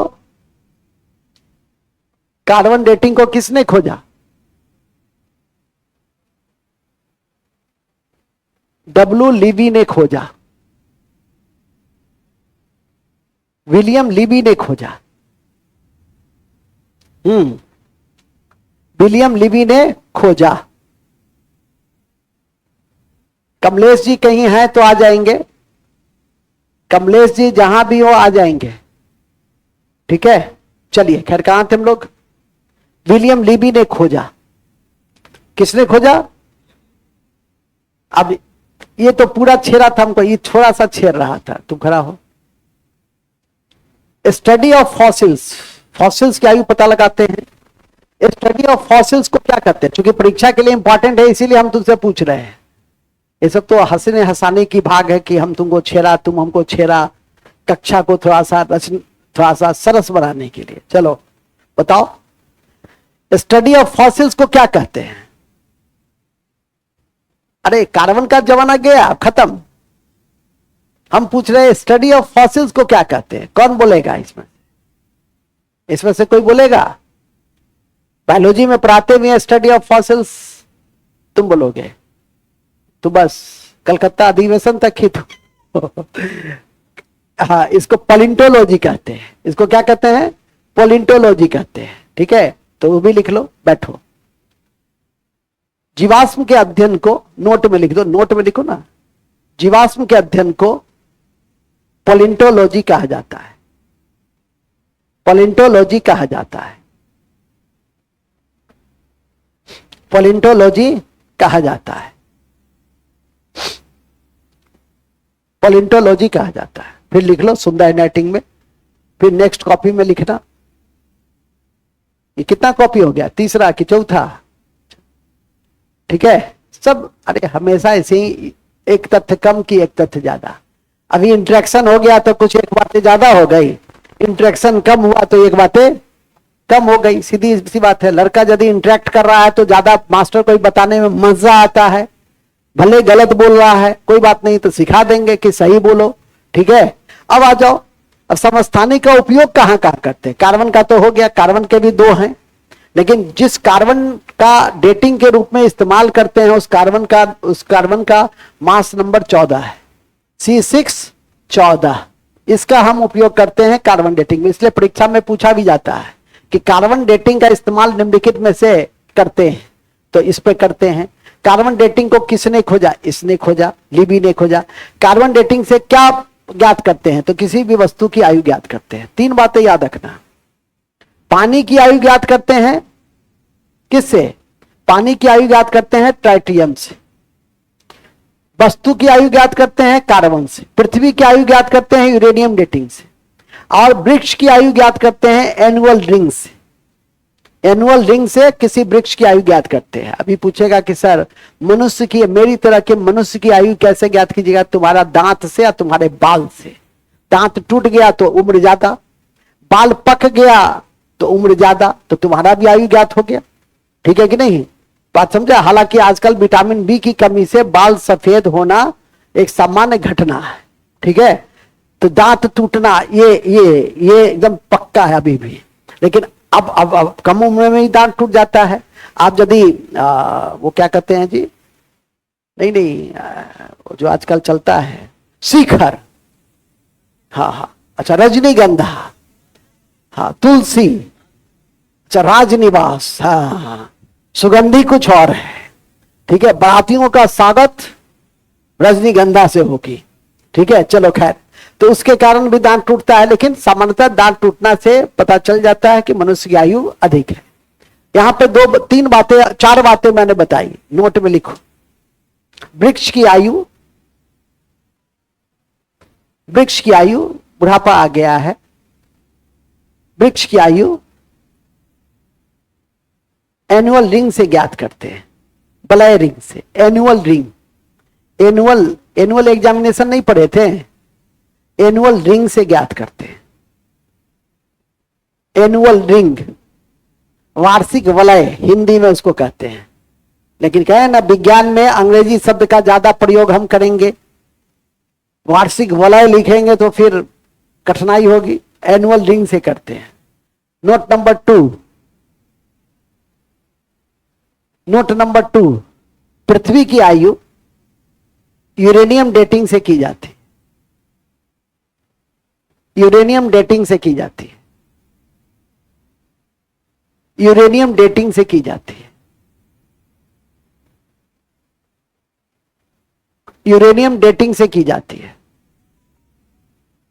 यूरेनियम डेटिंग से की जाती है। ठीक है, वस्तु की आयु कार्बन डेटिंग से होती है। वस्तु की आयु कार्बन डेटिंग से होती है।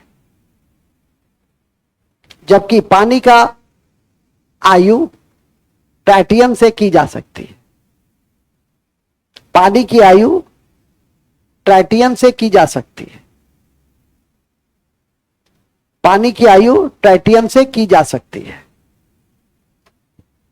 चलो, हो गया ना चारों आयु। अब मनुष्य की आयु टूटे हुए दांतों से, बालों के सफेद से। ठीक है, मनुष्य का छोड़ो, चार आयु याद रखो जो काम का है। अब आ जाओ। अभी हम बता रहे थे, मैं बताना चाह रहा था कि आइसोटोप्स का उपयोग क्या है। परीक्षा में तो ही पूछेगा आइसोटोप्स का उपयोग, तो लिखेंगे आइसोटोप्स के निम्नलिखित उपयोग है। आइसोटोप्स के निम्नलिखित उपयोग है।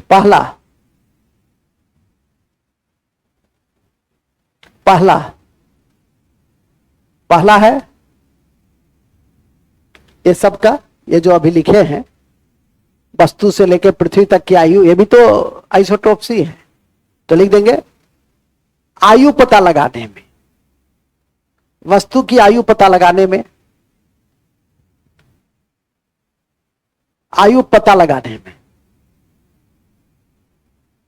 चलो नेक्स्ट, इसके बाद है कोबाल्ट 60 का उपयोग, कोबाल्ट 60 का उपयोग, कोबाल्ट 60 CO, कोबाल्ट 60 का उपयोग, कोबाल्ट 60, कोबाल्ट 60 का उपयोग कैंसर के ट्रीटमेंट में करते हैं, कैंसर के ट्रीटमेंट में करते हैं, कैंसर के ट्रीटमेंट में करते हैं। यह गामा किरण को उत्सर्जित करता है, यह गामा किरण को उत्सर्जित करता है, यह गामा किरण को उत्सर्जित करता है और इस प्रक्रिया को केमोथेरेपी कहते हैं। यह गामा किरण को उत्सर्जित करता है, यह गामा किरण को उत्सर्जित करता है और इस प्रक्रिया को केमोथेरेपी कहते हैं, और इस प्रक्रिया को केमोथेरेपी कहते हैं। दो थेरेपी याद रखना, एक केमोथेरेपी,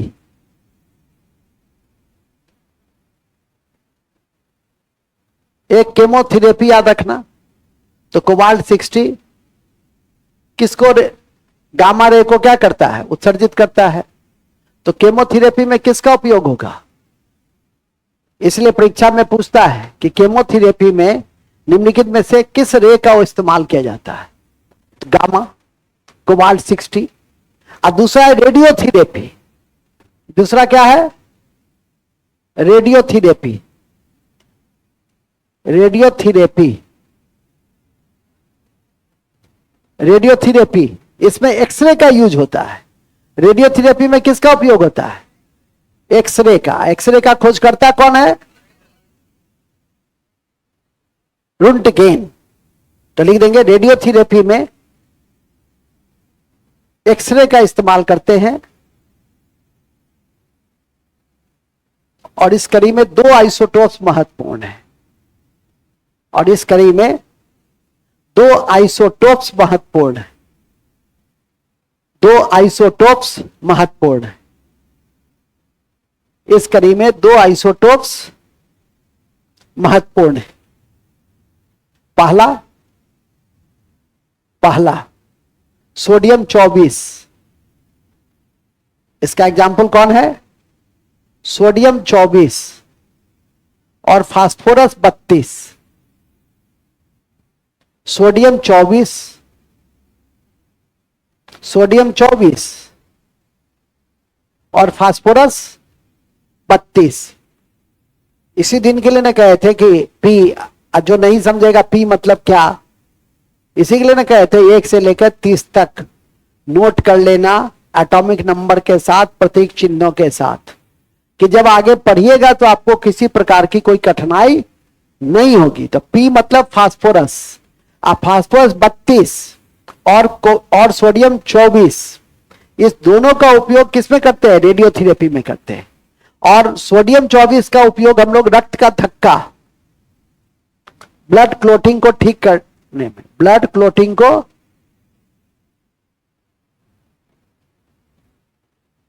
ब्लड क्लोटिंग को ठीक करने में करते हैं। ठीक है, ब्लड क्लोटिंग को ठीक करने में करते हैं, जबकि फास्फोरस का इस्तेमाल हम लोग ब्लड कैंसर में करते हैं। एक ऐसा चैप्टर पढ़ रहे हो जिसमें हम बायोलॉजी भी डाल दे रहे हैं। ब्लड कैंसर में करते हैं, किसमें करते हैं, ब्लड कैंसर में करते हैं। तो ब्लड क्लॉटिंग भी है, ब्लड कैंसर भी है, याद रखिएगा। ब्लड कैंसर में किसका, और ब्लड क्लॉटिंग में सोडियम 24, कोबाल्ट 60 जनरल कैंसर में। कैंसर क्या है, कैंसर क्या है, कैंसर है abnormal growth of tumour, abnormal growth of, abnormal growth of tumour, मतलब किसी भी ट्यूमर या टिश्यू का असामान्य विकास हो जाना, उसको हम क्या कहते हैं? कैंसर। इसके लिए एक जीन रिस्पॉन्सिबल होता है, उसका नाम है ओंकोजीन, और एक पदार्थ रिस्पॉन्सिबल होता है जो तेलीय भोजन बहुत करिएगा, तेलीय भोजन मतलब समोसा, छन्ने वाला चीज सब यदि 2-4 साल आप लगातार खा लिए तो कार्सिनोजीन पदार्थ वो कैंसर जनित होता है। और आजकल ये अभी जो पान पराग गुटखा शिखर बता रहा था मैं, ये भी क्या होता है? कैंसर जनित होता है, कार्सिनोजीन का विकास कर देता है। और जब भी कैंसर हो गया तो स्वाभाविक है कि अभी भी कैंसर जानलेवा है, एबनॉर्मल ग्रोथ ऑफ ट्यूमर। हालांकि उसका थेरेपी है, यही थेरेपी है कि केमोथेरेपी या रेडियोथेरेपी हम लोग करते हैं, ठीक है कि नहीं? तो ध्यान में रखिएगा कि कैंसर के से संबंधित 2 बातें कॉपी के ऊपर में जगह है। अच्छा, कैंसर के अध्ययन को क्या कहते हैं? ओंकोलॉजी। कैंसर के अध्ययन को क्या कहते हैं? और जब इतना बता ही दिए तो एक बात और बता दो कि विश्व कैंसर दिवस कब मनाया जाता है? 4 फरवरी। ठीक है, विश्व कैंसर दिवस, अब विश्व आर्द्रभूमि दिवस, अब विश्व बाघ दिवस, ये भी पूछे हैं यूट्यूब लाइव में। 29 जुलाई। कितना जुलाई? 29 जुलाई। कितना जुलाई? 29 जुलाई। इसे भी ध्यान में करके रखिएगा, ठीक है। विश्व संस्कृत दिवस 19 अगस्त। विश्व संस्कृत दिवस। अंतर्राष्ट्रीय साक्षरता दिवस 2-4 दिन के बाद होगा 8 अगस्त, 8 सितंबर। 8 अंतर्राष्ट्रीय ओजोन दिवस 16 सितंबर। विश्व पर्यटन दिवस 27 सितंबर। ठीक है, जगह जगह सबकी व्याख्या की जाती रहती है। यहां पर सिर्फ कॉपी के ऊपर में 2 बातें लिखेंगे। कैंसर के लिए ओंकोजीन, ये हम लोग अभी बायोलॉजी देख रहे हैं। ओंकोजीन और कार्सिनोजेनिक पदार्थ जिम्मेवार होता है। कार्सिनोजेनिक पदार्थ जिम्मेवार होता है। ठीक है, कार्सिनोजेनिक पदार्थ जिम्मेदार होता है। किसमें? ठीक है। और कैंसर के अध्ययन को क्या कहते हैं? ओंकोलॉजी। वो भी लिख दो कॉपी के ऊपर में, लिखना ही तो है, याद तो मास्टर साहब कर ही लिए हैं। कैंसर के अध्ययन को ओंकोलॉजी कहते हैं। और विश्व कैंसर दिवस 4 फरवरी को मनाया जाता है। और विश्व कैंसर दिवस 4 फरवरी को मनाया जाता है। 4 फरवरी को मनाया जाता है। विश्व कैंसर दिवस 4 फरवरी को मनाया जाता है। ठीक है, याद रखिएगा। अब आ जाइए, अभी हम लोग वहां नहीं थे, क्योंकि कैंसर की बात हो गई तो थोड़ा सा कैंसर के ऊपर प्रकाश डाल दिए। हम ही को पढ़ाना है, मुझे ही बायोलॉजी पढ़ाना है, मुझे ही केमिस्ट्री पढ़ाना है, और दोनों संजोग से साथ साथ चल भी रहा है। तो वहां पे जब बताएंगे तो पूछेंगे कि बच्चा बताए थे केमिस्ट्री में, तो ये कहेगा केमिस्ट्री में क्या बताए थे, लेकिन पता तो चल जाएगा आइसोटोप्स के यूज ऑफ आइसोटोप्स। ठीक है कि नहीं? और उसमें इसकी व्याख्या किया गया था। अब लिखेंगे नेक्स्ट, लोहा के समस्थानिक Fe26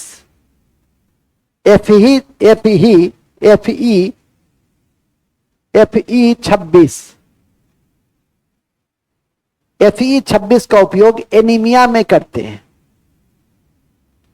Fe26 का उपयोग एनीमिया, जिसका कोई मियां नहीं हो, अभी नहीं लिख देना है जिसका कोई मियां नहीं हो, एनीमिया में करते हैं। एनीमिया में क्या होता है? रक्त की कमी हो जाती है। विशेषकर महिलाओं में ऐसी बीमारियां देखने को मिलती है जो हर चीज में चीका चीकी करती है खाने में। इसलिए खाने पीने में जो मिले चाप दो। ठीक है, मनुष्य भी मिले उसको भी चाप दो। बात समझ में आ गई कि नहीं? कहता है हमारी बात मानते तो तुम्हारा भी ये हाल होता, हड्डी हड्डी निकला हुआ है, देखते हो, ठीक है कि नहीं? बात समझा? थोड़ा सा मजबूत बनो, खाया पिया करो जा करके। तो मैंने अभी आपसे बताया कि एनीमिया में रक्त की कमी हो जाती है, आयरन की कमी हो जाती है, और आयरन के लिए हमारा हरी खाद्य पदार्थ सेव, कहा भी जाता है कि एक सेव खाओगे तो डॉक्टर को दूर भगाओगे, आपका ब्लड प्रेशर, ब्लड सर्कुलेशन, पेट, ये सब कुछ आपका साफ रहता है, दिमाग नहीं। दिमाग को साफ रखने के लिए अच्छे वातावरण में रहो, ठीक है कि नहीं? स्वच्छ हवा लेते रहो, अच्छी नींद लो, रेस्ट लो। वो तो सर आप चिंता मत कीजिए, वो सब तो सर हम लोग आपका वहां पर कोई बात नहीं फॉलो करते हैं। जब तक 10 से 12 घंटा होता नहीं है पूरा दिन में, तब तक हम लोग सर सोए रहते हैं। बहुत अच्छा करते हो, वेरी गुड। सोने के लिए चाहिए 5 से 6 घंटा, ठीक है? यदि हम अपना एवरेज निकालें पूरा, ठीक है, तो 5 घंटे का नहीं, 5 घंटे का निकलता है।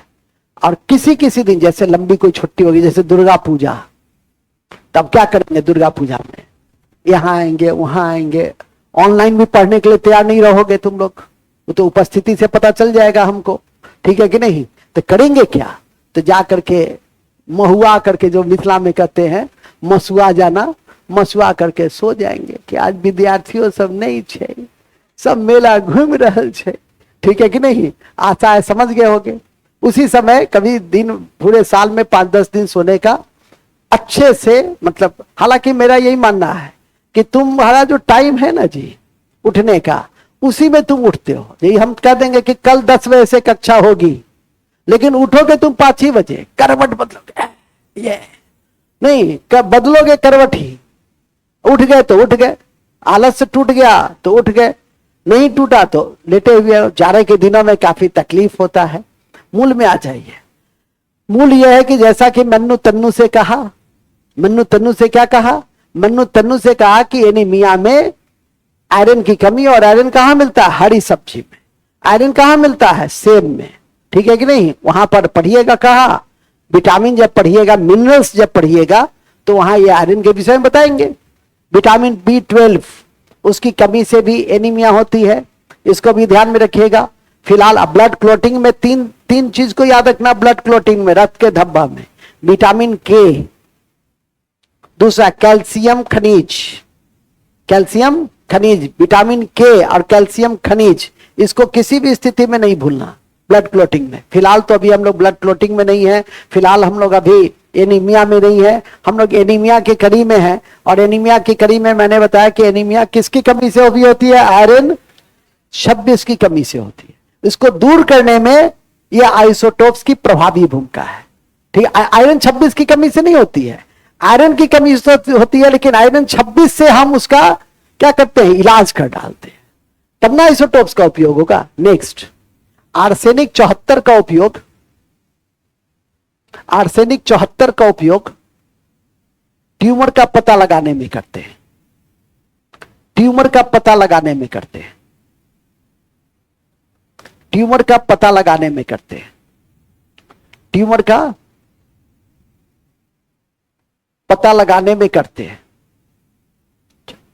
ये तो हुआ इतनी बातें। 2 बातें हम अपनी तरफ से बता रहे हैं। तो सर उतना जो बताए हैं सो किसकी तरफ से बताए हैं? 2 बातें अपनी तरफ से, तुम्हारे अच्छे आचरण को देखते हुए, शांत भाव से बैठे हुए हो, बरसात के दिनों में आए हो, तो 2 बातें एक्स्ट्रा बता रहे हैं कि पौधे में यदि फर्टिलाइजर रहा तो इसकी जांच इसी 5 तत्वों में से किस में से, किसी 5 आइसोटोप्स में से किससे करेंगे?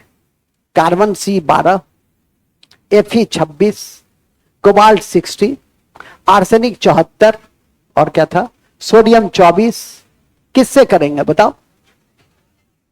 मारो तुक्का, मारो तुक्का मारो, देखे किसके भाग्य में सही है। अच्छा, आर्सेनिक 74 के पक्ष में कितने छात्रों हाथ उठा देंगे? अच्छा, इतना ही है। अच्छा, दूसरा और टिक मारो। सोडियम 24 के पक्ष में कितने लोग हैं? कोई नहीं। अच्छा, कार्बन 12 के पक्ष में कितने लोग हैं? कोई नहीं। अच्छा, तुम है। अच्छा, इसके बाद सोडियम 24 हो गया, कार्बन 12 हो गया। आयरन 26 के पक्ष में कितने लोग हैं? हो गया वो। आर्सेनिक 74 हो गया। कोबाल्ट 60 के पक्ष में कितने लोग हैं? अच्छा, और कई लोग, सर हम लोग, कोई राजा हो उससे हमें क्या लेना देना, ठीक है कि नहीं। कार्बन 12, तो अकेला उसी का भाग्य ठीक था जिसने यह हाथ उठाया कि कार्बन 12 से हम पौधे में फर्टिलाइजर की जांच करते हैं। तो ये मेरी तरफ से लिख लो, बरसाती तथ्य है ये, लिख लो नोट। कार्बन 12 से, कार्बन 12 से, कार्बन 12 से लिखो ना, पौधे में उर्वरक की, पौधे में उर्वरक की जांच की जाती है, फर्टिलाइजर की जांच की जाती है।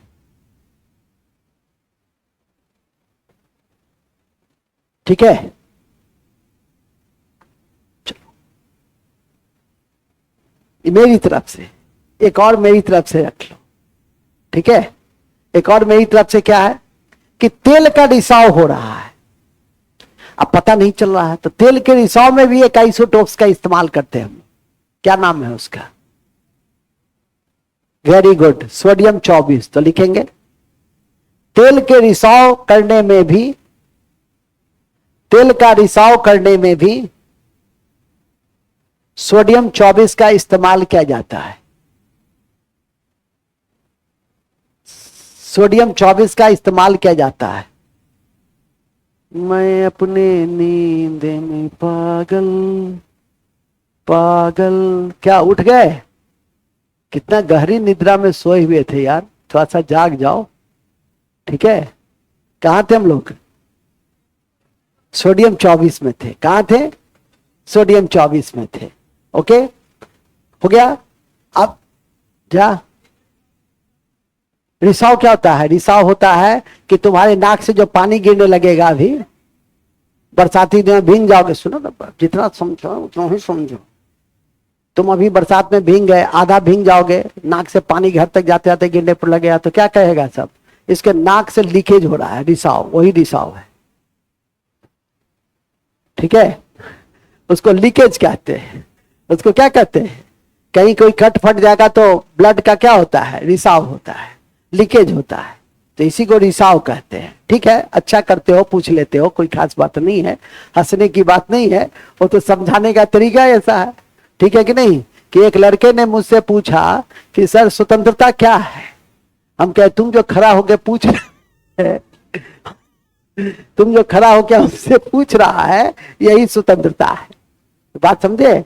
किसी ने हमसे पूछा शुरुआती दिनों में कि सर अभिव्यक्ति क्या होती है?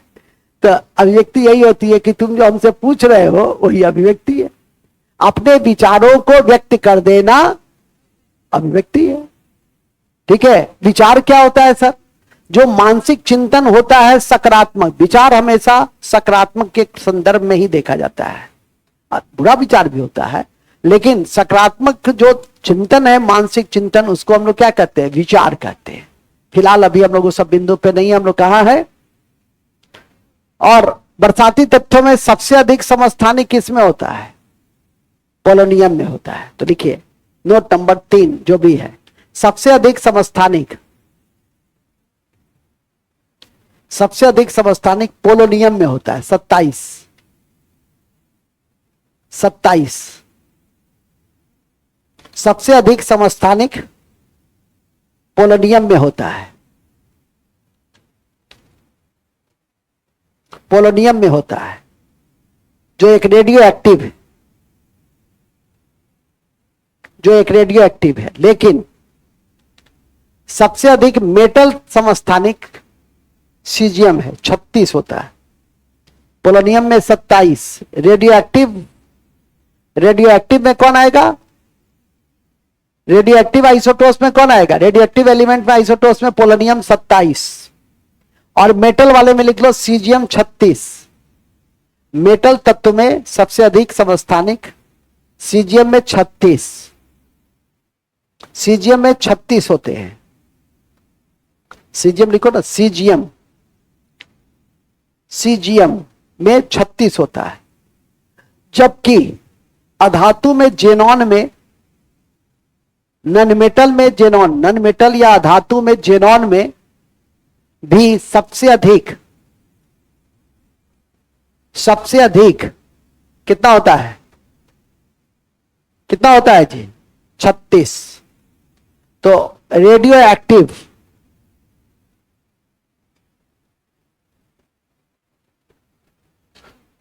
मैक्सिमम आइसोटोप्स, इसको ऐसे भी लिख लो। तो रेडियो एक्टिव एलिमेंट में किसका? पोलोनियम का। पोलोनियम कितना? मेटल क्या? सीजियम कितना? 36। नन मेटल में जेडॉन कितना? 36। जैसा विकल्प वैसा आंसर तैयार है, जैसा आपका चॉइस रहेगा। यदि पूछा कि रेडियो एक्टिव एलिमेंट्स में सबसे अधिक समस्थानिक किसमें पाए जाते हैं? पोलोनियम। यदि पूछा कि धातु में सबसे अधिक, यदि पूछा धातु में सबसे अधिक, और यदि पूछा सबसे अधिक, तो जैसा विकल्प होगा वैसा समाधान आप कर लीजिएगा। ठीक है कि नहीं? तो ये आपके परीक्षा के दृष्टि से काफी महत्वपूर्ण है। आइसोटोप्स में इतनी बात आपको याद रह जाए, और एक आध क्वेश्चन पूछने की प्रवृत्ति होती है, इसलिए याद करके तो रखना ही पड़ेगा।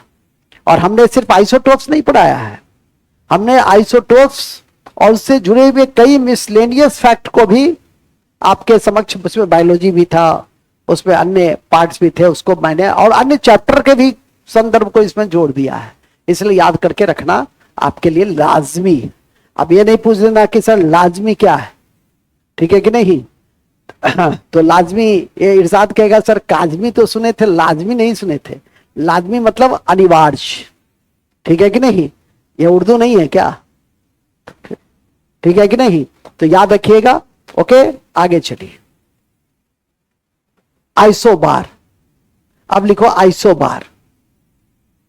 आइसोबार समभारिक, नाम से यह स्पष्ट है, समभारिक।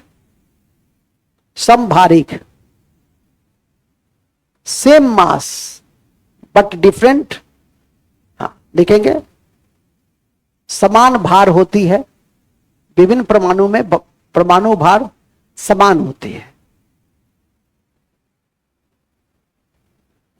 इसमें समभारिक में न्यूक्लियस की संख्या, नाभिक की संख्या भी समान होती है।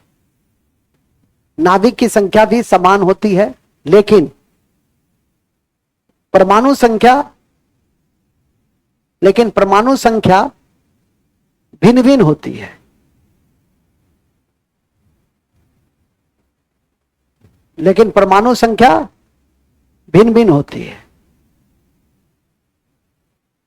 आइसोबार में परमाणु भार क्या होगा? समान। जैसे कार्बन C14 और नाइट्रोजन 714, ये दे देगा एग्जाम्पल, और दे देगा यह समस्थानिक है, समभारिक है, सम इलेक्ट्रॉनिक है, सम न्यूट्रॉनिक है, दे देगा 4। क्या मारिएगा? समभारिक है, क्योंकि समभारिक है ना। तो जब परमाणु भार समान रहेगा, आपकी परीक्षा में तो डिफरेंशियल तो पूछेगा नहीं, आपकी परीक्षा में क्या पूछेगा? एग्जाम्पल दे देगा और कहेगा आप बताइए कि समस्थानिक है कि, तो तुम कंसेप्ट समझ गए कि समभारिक मतलब परमाणु भार समान और लेकिन एटॉमिक नंबर क्या है? डिफरेंट है। इसका 6 है, इसका 7 है। उसी तरह से एक और लिख लो, आर्गन, पोटासियम, कैल्शियम, ये बहुत इंपॉर्टेंट। आर्गन, पोटासियम और कैल्शियम, सबका जो एटॉमिक भार होता है वो 40 होता है। 40 होता है। ये है 18, ये है 19 और ये है 20। ठीक है। ये एग्जाम्पल किसका है? ये एग्जाम्पल भी आइसोबार का है। ये एग्जाम्पल भी किसका है? आइसोबार का, समभारी का है। ये एग्जाम्पल किसका है? आइसोबार समभारी का है। क्लियर? तो संभारिक समझ में आ गया ना, ठीक है कि नहीं? अब संभारिक के बाद आ जाइए तीसरा, आइसोन्यूट्रॉनिक, जिसको हम लोग कहते हैं आइसोटोन्स। आइसोटोन, सम न्यूट्रॉनिक, उसको हिंदी में कहते हैं सम न्यूट्रॉनिक।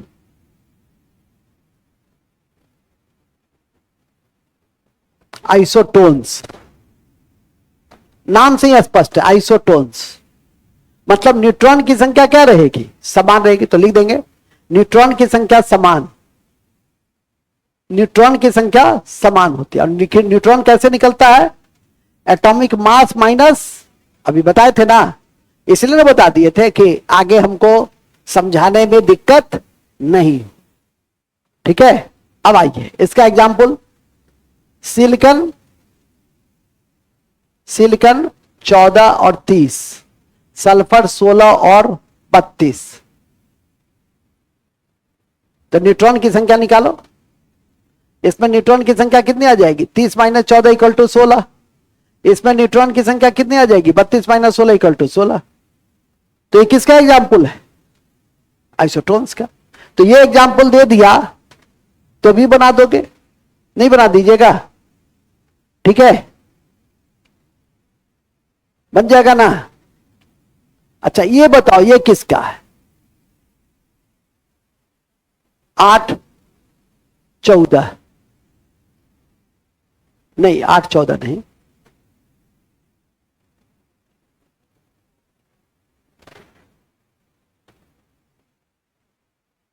ये किसका है? आइसोटोन्स का ही है। दोनों में न्यूट्रॉन की संख्या कितनी? हम उसको थोड़ा सा भयावह रूप में प्रस्तुत करना चाहे, लेकिन पकड़ लिए तुम। क्यों पकड़ लिए? तुरंत पकड़ लिए कि 16 माइनस 8 8, 14 माइनस 6 8, 8 न्यूट्रॉन की संख्या, न्यूट्रॉन की संख्या दोनों में समान है, इसलिए आइसोटोन्स है। क्लियर हो गया? नेक्स्ट, अब लास्ट है आइसो इलेक्ट्रॉनिक। तो लिख देंगे आइसो इलेक्ट्रॉनिक, सम इलेक्ट्रॉनिक, सम इलेक्ट्रॉनिक, सम इलेक्ट्रॉनिक, आइसो इलेक्ट्रॉनिक, नाम से ही स्पष्ट है। इलेक्ट्रॉन की संख्या, तो लिख देंगे इलेक्ट्रॉन की संख्या समान होगी, इलेक्ट्रॉन की संख्या समान होगी। ऐसे भी जिसमें प्लस माइनस दे दो ना एग्जाम्पल में, तो समझ जाना क्यों क्या है, सम इलेक्ट्रॉनिक है। जैसे ऑक्सीजन 2 माइनस और सोडियम +1, तो जब +1 रहेगा तो लियोजर मतलब लूज ऑफ इलेक्ट्रॉन होगा, और जब माइनस रहेगा तो गेन ऑफ इलेक्ट्रॉन होगा। तो ऑक्सीडेशन रिएक्शन पढ़े होंगे, हमारे गुरु जी ने बताया था बरसों पहले, लियोजर आज तक याद है, lose of electron oxidation, gain of electron reduction. यहां पर क्या हो रहा है? गेन हो रहा है। यहां पर क्या हो रहा है? लूज हो रहा है। ये ऑक्सीजन 8 है, 2 इलेक्ट्रॉन ले रहा है, तो कितना हो जाएगा? 10, क्योंकि इसका एटॉमिक नंबर कितना होता है? 8। ये सोडियम का 11 है एटॉमिक नंबर, लेकिन लूज कर रहा है, प्लस लूज कर रहा है, 1 लूज कर रहा है, तो क्या हो जाएगा? 10। तो इलेक्ट्रॉन की संख्या कितनी हो गई? 10। तो किसका उदाहरण हो जाएगा? ऐसे भी छोड़ दो कुछ, जो घटा गुणा भाग, जहां प्लस माइनस देखो बुझ जाना कि यह आइसो इलेक्ट्रॉनिक का उदाहरण है। तो लिख दो नोट में स्पष्ट, हमारा फॉर्मूला है। लाइए, बहुत बढ़िया, लड़का हमको पसंद है, बैठिए, खुश रहिए, बहुत बड़ा आदमी बनिए। ऐसे लाया है ये, जैसे लड़की देखने लोग जाता है तो लड़की नहीं लेके आती है, ठीक है, उसी तरह से ये ऐसे करके लाया है। इसलिए मैंने कहा बउआ हंसो नहीं, जमाना वही आ रहा है, हो सकता है कि तुमको उसी तरह से लेके जाना पड़ेगा, तो प्रैक्टिस में रहोगे तो अच्छा रहेगा, ठीक है कि नहीं। ऐसे करके लेके जाओगे तो समझ जाएगा लड़की का बाप की ना यवंड है, लुच्चा है। ऐसे करके नजर झुका के जाओगे, बात समझ रहे हो, जमाना चेंज कर गया है। हाँ, ट्रेनिंग चल रहा है लोग का, ठीक है। चलिए, स्वाति मुस्कुरा रही है। अब तो तुम्हारा जो होना था वो तो हो गया। तुम भी गई थी क्या चाय लेकर? चाय लेकर नहीं गई थी? सर हमको तो 4 बार देखने आया था सर। कितनी लड़की कहेगी अपनी व्यथा कि हमको 5 बार देखा फिर भी छोड़ दिया, ठीक है कि नहीं। एक बार मंदिर में देखा, एक बार सिनेमा हॉल में देखा। चलिए लिखो आगे, तुमको 6 बार देखेगा, 6 बार।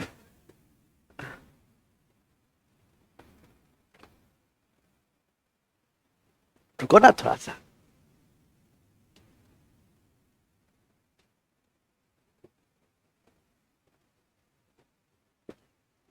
हाँ, कहां थे हम लोग? हम लोग आइसो इलेक्ट्रॉनिक में थे, तो इन्हीं शब्दों के साथ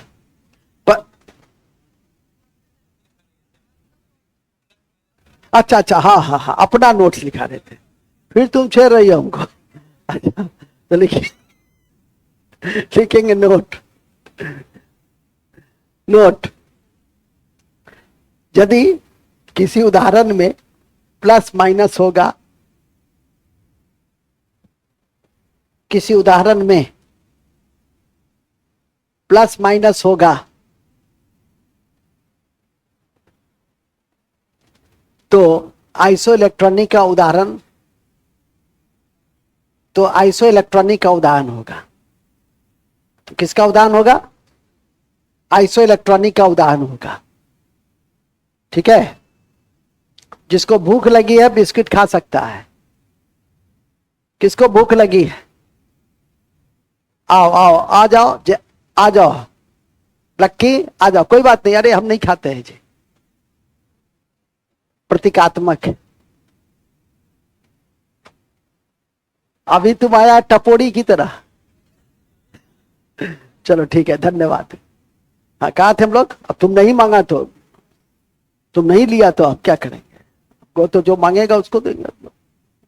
ये अब सोचता है अगले दिन से सर पहले हम ही कह देंगे। हाँ? अच्छा, तुम हमारे लिए बिस्किट लाए हो, अरे वाह। अच्छा, बाद में, इस क्लास के बाद, केमिस्ट्री के बाद, ठीक है। चलिए, धन्यवाद। कहां थे हम लोग? बड़े अच्छे जगह पे थे, बूस्टर फैक्ट में थे। अब तो खत्म हो गया ना, तब बूस्टर फैक्ट लिखिए, बूस्टर फैक्ट।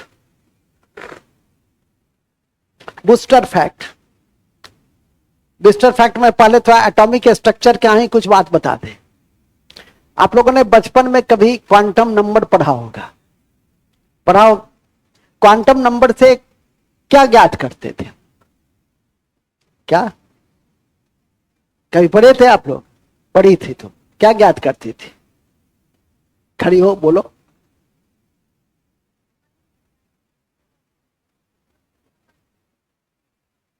क्या बोल रही है? तत्वों का परिचय है। अच्छा, बैठो, लिखेंगे क्वांटम नंबर से किसी परमाणु के तहत, से किसी परमाणु के तहत, किसी परमाणु के तहत उसके कक्षा की संख्या, उसकी कक्षा या उपकक्षा, सेल या सब सेल, कक्षा कोई बात नहीं है, कक्षा की संख्या, उपकक्षा छूट गया तो कोई बात नहीं है, कक्षा की संख्या, कॉमा, उसके आकार, कक्षा का आकार कैसा होता है, कक्षा का आकार कैसा होता है। जैसे एस ऑर्बिटल है तो एस का आकार कैसा होगा? स्फेरिकल होगा। पी है तो उसका होगा डम्बल। डी है तो उसका होगा डबल डम्बल। और एफ है तो कॉम्प्लिकेटेड।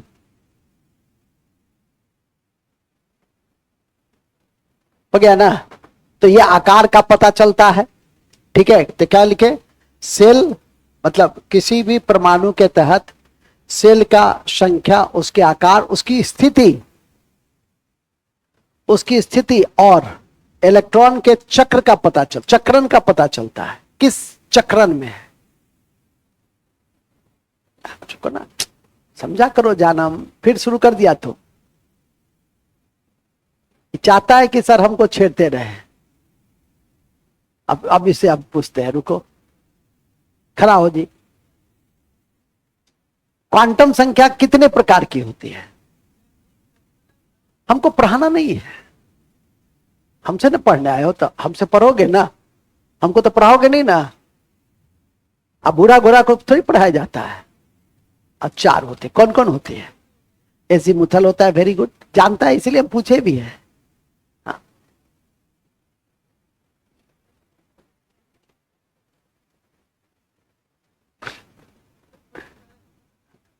बैठो, लिखेंगे 4 प्रकार होती, क्वांटम संख्या 4 प्रकार की होती है। एजीमुथल, पहले प्रिंसिपल लिखो, प्रिंसिपल हिंदी में मन नहीं लिखना है, अंग्रेजी में ही लिखना है। प्रिंसिपल, PRINCIPAL, प्रिंसिपल नहीं लिख देना, प्रिंसिपल लिखना। प्रिंसिपल हिंदी में उसको कहते हैं मुख्य, प्रिंसिपल क्वांटम नंबर। दूसरा है एजीमुथल, एजीमुथल लिखो ना, एजीमुथल लिख देते हैं। एजीमुथल का हिंदी द्विगंशी। हम क्या करेंगे उसका उसका हिंदी ही इतना भयानक है कि हमको याद करने में 1 मिनट लग गया। द्विगंशी हिंदी इसलिए अच्छा है उसका, ठीक है। फिर मैग्नेटिक, ठीक है, मैग्नेटिक क्वांटम नंबर जैसे चुंबक, स्पिन, चक्रण, लेकिन इसका कठिन है थोड़ा, तो लिख देंगे। पहला क्या है? क्वांटम नंबर कितने प्रकार के हैं? 4। पहला क्या है? Principal quantum number. दूसरा है एजीमुथल,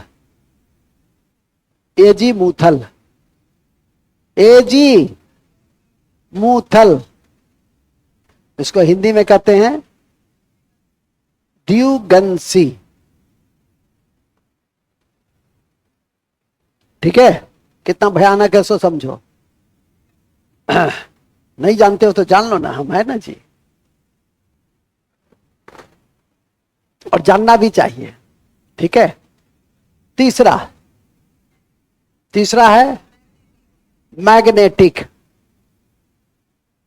मैग्नेटिक क्वांटम नंबर, जिसको कहते हैं हिंदी में चुंबकत्व क्वांटम नंबर। चौथा है स्पिन मतलब चक्रण होता है 2 तरह से, एक होता है क्लॉकवाइज और एक होता है एंटी क्लॉकवाइज, ठीक है कि नहीं? तो ध्यान रखिए। तो चौथा है स्पिन क्वांटम नंबर, चक्रण, उसको हिंदी में लिखते हैं चक्रण क्वांटम नंबर, ठीक है। अब ये जो चारों क्वांटम नंबर है, ये चारों कुछ ना कुछ बताता है। कौन कक्षा की स्थिति बताएगा, कौन कक्षा का आकार बताएगा, कौन चक्रण बताएगा। चक्रण तो चक्रण है ही, चक्रण तो पकड़ में आ गया। पूछता क्यों है प्रिंसिपल के विषय में? सबसे ज्यादा इंपॉर्टेंट यदि कुछ है तो इसमें प्रिंसिपल है। क्यों पूछता है? क्योंकि और सब पकड़ में आ जाता है, प्रिंसिपल एजीमुथल पकड़ में नहीं आता है। तो लिखेंगे प्रिंसिपल क्वांटम नंबर से, प्रिंसिपल क्वांटम नंबर से कक्षा की संख्या और उसके आकार की जानकारी मिलती है। कक्षा की संख्या और उसके आकार के विषय में जानकारी मिलती है, और यह कभी शून्य नहीं हो सकता है, और यह कभी शून्य नहीं हो सकता है, और यह कभी शून्य नहीं हो सकता है। और यह कभी शून्य नहीं हो सकता है। ठीक है, एजीमुथल से, फिर लिखो एजीमुथल क्वांटम नंबर से उपकक्षा की उपकक्षा की उपकक्षा की संख्या, सेल और सब सेल, सब सेल मतलब उपकक्षा की संख्या और आकार की जानकारी मिलती है। सब सेल के संख्या और आकार की जानकारी मिलती है। ठीक है, मैग्नेटिक क्वांटम नंबर से, मैग्नेटिक क्वांटम नंबर से सेल और सब सेल की स्थिति बतलाया जाता है, पता लगता है। सेल और सब सेल की, सेल और सब सेल की, सेल और सब सेल की माने कक्षा और उपकक्षा की स्थिति के विषय में जानकारी मिलती है।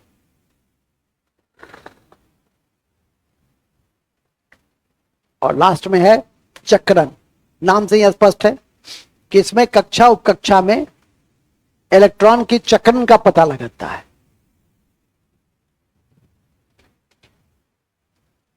ठीक है, इलेक्ट्रॉन के चक्रण का पता लगता है, पता लगता है। और इसी के क्रम में एक पॉली साहब थे, नाम सुने होंगे, पॉली एक्सक्लूजन प्रिंसिपल। उन्होंने कहा था कि यदि 3 क्वांटम नंबर सेम रहेगा तो चौथा क्वांटम नंबर अलग होगा ही। और वो चौथा क्वांटम नंबर अलग कौन सा है? स्पिन, जो या तो क्लॉकवाइज होगा या इस सिद्धांत को हमने पॉली प्रिंसिपल कहा। इसको क्या कहा? पॉली प्रिंसिपल कहा। तो लिख देंगे, ध्यान रखें कि पॉली सिद्धांत के अनुसार, ध्यान रखें कि पॉली सिद्धांत के अनुसार, पॉली PAULI, पॉली सिद्धांत के अनुसार, पॉली सिद्धांत के अनुसार किसी ऑर्बिटल में उपस्थित 2 इलेक्ट्रॉन, किसी ऑर्बिटल में उपस्थित 2 इलेक्ट्रॉन का चारों क्वांटम संख्या समान नहीं हो सकता है। चारों क्वांटम संख्या समान नहीं हो सकते, समान नहीं हो सकता है, समान नहीं हो सकता है। मैं चौथा कैसा हो जाएगा? उसका अलग हो जाएगा। इसको कहे पॉली प्रिंसिपल। इसी कड़ी में जानो हुन्स रूल। तो लिखो, हुन्स का नियम यह बतलाता है कि, हुन्स का नियम यह बतलाता है कि समान ऊर्जा स्तर वाले परमाणु में, समान ऊर्जा स्तर वाले परमाणु में, समान ऊर्जा स्तर वाले परमाणु में पहले इलेक्ट्रॉन एक एक करके बढ़ता है, पहले इलेक्ट्रॉन एक एक करके बढ़ता है। जैसे सोडियम है, 11 है, तो इसका कन्फिगरेशन होगा, अभी आपको अबाउ प्रिंसिपल बताएंगे तो कन्फिगरेशन नहीं पता चलेगा। 1s2 2p6 और 3s1। तो ये 11 हुआ ना,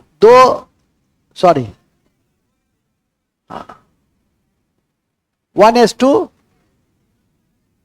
2s, अरे कोई बात नहीं, हमारे पास तो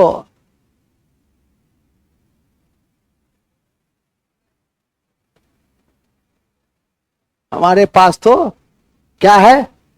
माह है। इससे भी तुम पकड़ लोगे ना। सबसे पहले इलेक्ट्रॉन किसमें भरेगी, इसके बाद 2s2, इसके बाद 2p, 6। इसके बाद हो गया ना। यह इस प्रिंसिपल को क्या कहते हैं? इसको कहते हैं अबाउ प्रिंसिपल। हमें बताना है साथ ही हुंड्स रूल भी और अबाउ भी। तो मेरे कहने का मतलब था यह था कि पहले इलेक्ट्रॉन मान लिया इसमें है दो भाग, तो एक एक करके पहले इलेक्ट्रॉन क्या होगा, भरेगा नहीं। मान लिया 2p है तो पहले एक एक करके भरेगा और तब क्या करेगा, और तब जोड़ा बनाएगा। तब क्या है, वो जोड़ा बनाते चलेगा। ऐसा नहीं है कि एक ही में पहले भर लेगा, पहले एक एक करके भरेगा और तब फिर जोड़ा बनाता चलेगा। जहां पे उसका एटॉमिक नंबर समाप्त हो जाएगा, इलेक्ट्रॉन की संख्या समाप्त हो जाएगी, वहीं पे खत्म हो जाएगा वो। ठीक है कि नहीं? तो यही इसका हुंड्स रूल के कहने का मतलब यही था। तो हुंड्स रूल में डिफिनीशन जो है कि समान ऊर्जा स्तर, और समान ऊर्जा स्तर में क्या है, परमाणु में पहले इलेक्ट्रॉन भरने की प्रक्रिया, एक एक करके इलेक्ट्रॉन भरने की प्रक्रिया को क्या कहते हैं? ये जिसने दिया उसको क्या कहा गया, उसको हुंड्स रूल कहा गया। तो हुंड्स रूल में 3 बातें हैं, समान ऊर्जा स्तर, दूसरा क्या है, परमाणु में पहले इलेक्ट्रॉन एक एक करके बढ़ेगा, फिर जोड़ा बनाएगा। तो यही है हुंड्स रूल। अब लिखिए, हुंड्स रूल के बाद लिखेंगे अपबाऊ सिद्धांत। अपबाऊ सिद्धांत, हाँ जी, आज पूरा देख लेना है, ऐसा तो नहीं है। अपबाऊ सिद्धांत, इस सिद्धांत के अनुसार सबसे पहले इलेक्ट्रॉन, इस सिद्धांत के अनुसार सबसे पहले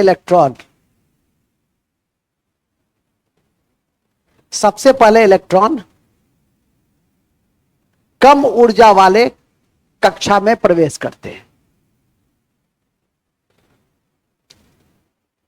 कम ऊर्जा वाले कक्षा में प्रवेश करते हैं।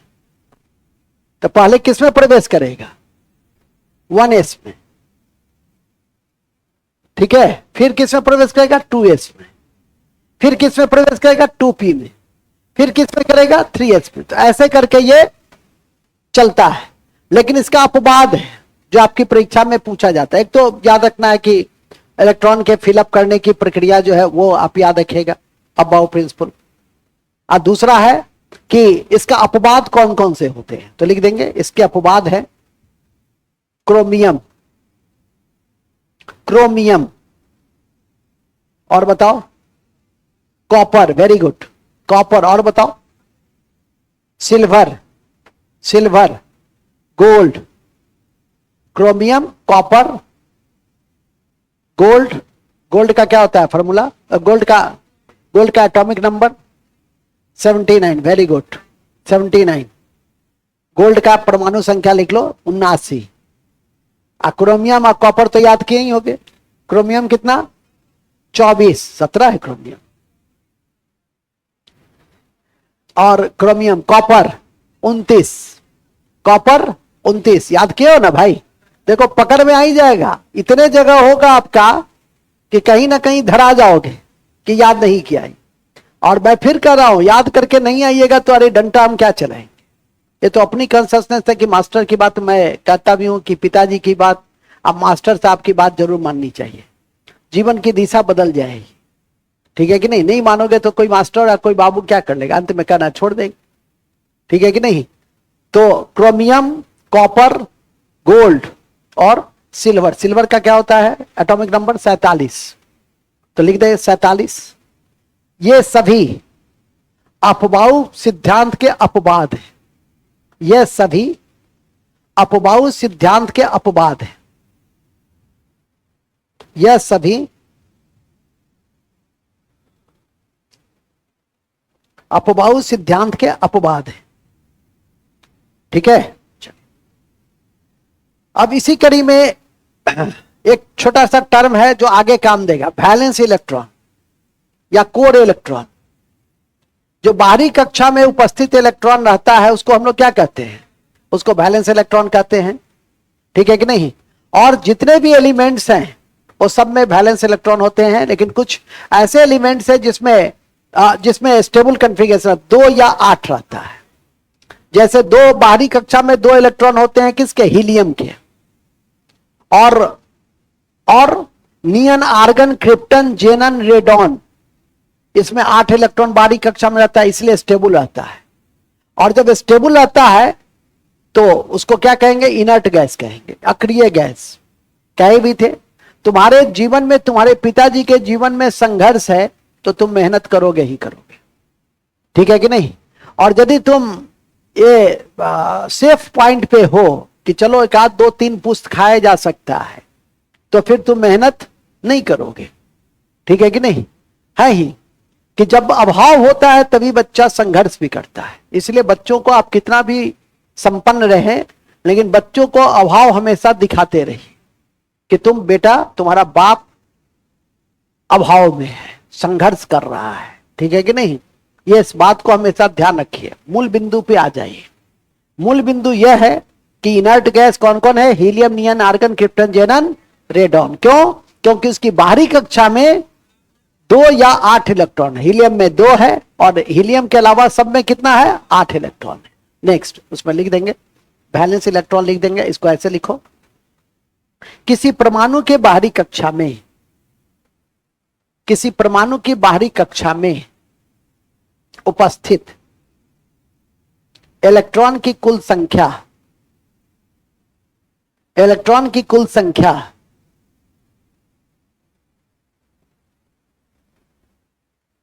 संख्या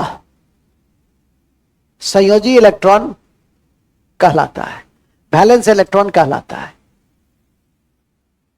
अब जैसे देखो यहां लिखे ही में है तो कोई दिक्कत तो है नहीं। जैसे सोडियम देख लो बाबू, सोडियम, इसका बाहरी इलेक्ट्रॉन कितना है? इसमें एक 3s1, 3s1। यही यदि 2 रहता तो क्या हो जाता? ये आपका स्टेबल हो जाता। लेकिन है कितना? है कितना? 1। तो आशा है समझ गए कि वैलेंस इलेक्ट्रॉन क्या है? कि बाहरी कक्षा में उपस्थित इलेक्ट्रॉन की संख्या क्या है? वहां नोट लिख देंगे। हीलियम को छोड़कर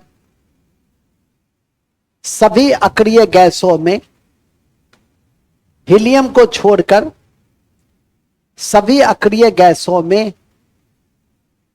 बाहरी इलेक्ट्रॉन की संख्या 8 होती है,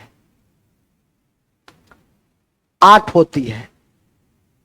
जैसे नियॉन आर्गन, जैसे नियॉन आर्गन, क्रिप्टन, जेनन, रेडॉन।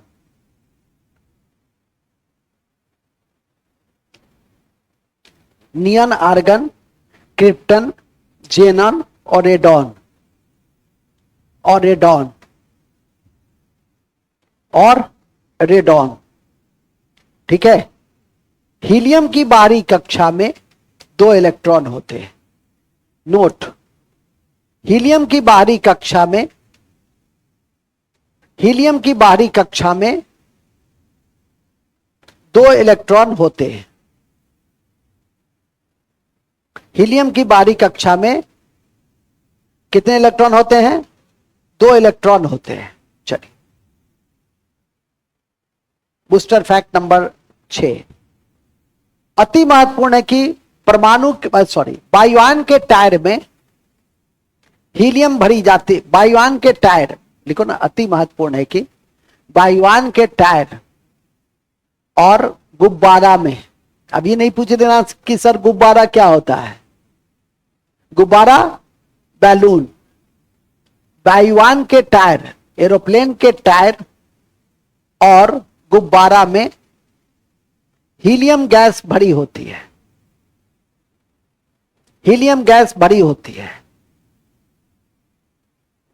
साथ ही कृत्रिम गैस, कृत्रिम सांस के रूप में भी, साथ ही कृत्रिम सांस के रूप में भी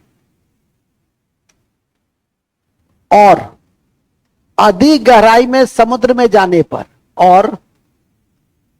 और अधिक गहराई में समुद्र में जाने पर, ध्यान रखिएगा, कृत्रिम सांस में, ध्यान से लिखिएगा, कृत्रिम सांस में मतलब हम जो आर्टिफिशियल सांस लेते हैं, प्लस अधिक गहराई में समुद्र में जाने पर ऑक्सीजन के साथ हीलियम का प्रयोग किया जाता है। ऑक्सीजन के साथ खूब अच्छा से लिखो। हाँ, तब देखो तो एक आध कलम और नहीं लाते हैं आप लोग? लाल, हरा, पीला, नीला। हाँ, वेरी गुड। ऑक्सीजन के साथ हीलियम का प्रयोग करते हैं, टिक लगा दो। लेकिन फंसिएगा कहां कि जब पूछेगा कि कम गहराई में यदि समुद्र में गए तब किसका प्रयोग करते हैं, तो ऑक्सीजन के साथ नाइट्रोजन का प्रयोग करते हैं। फंस नहीं जाइएगा। कम गहराई में समुद्र में जाने पर ऑक्सीजन के साथ नाइट्रोजन, आधी गहराई में जाने पर प्लस कृत्रिम सांस में ऑक्सीजन के साथ हीलियम। तो फंसना तय है, इसलिए एक ही जगह लिख लो उसको कि कम गहराई में जाने पर, एनसीईआरटी फैक्ट है बाबू ये, कम गहराई में जाने पर, चूंकि तुम लोग पढ़ते नहीं हो एनसीईआरटी तो हमें ही बता देना पड़ता है, ऐसे घर पे जाके थोड़ा बहुत जरूर पढ़िए। कम गहराई में जाने पर स्टूडियस हो, स्टूडियस, ठीक है, बाल उल बिखरा हो, ठीक है, बात समझा? तुम्हारा बाल से लगता है कि तुम पढ़ता लिखता नहीं है, विवेक जी के बाल से लगता है कि खूब पढ़ता है, बाल उल बिखरा हुआ है उसका। चलिए नेक्स्ट, कहां थे हम लोग? ठीक है सर, कल से जो है ना सर, हम लोग अपना बाल उल जो है बिखरा करके आएंगे सर। ऐसे तो आएंगे बन समर के, लेकिन आपकी कक्षा में हम लोग सब एक दूसरे का बाल को बिखरा देंगे, ठीक है? चलिए नेक्स्ट, क्या लिखे? तुम्हारा क्या होगा? तुम्हारा तो गोबर का छत्ता है, तुम्हारा तो बिखर नहीं सकता है, ठीक है? कहां थे हम लोग? बड़े अच्छे जगह पे थे। कम गहराई में जाने पर क्या है?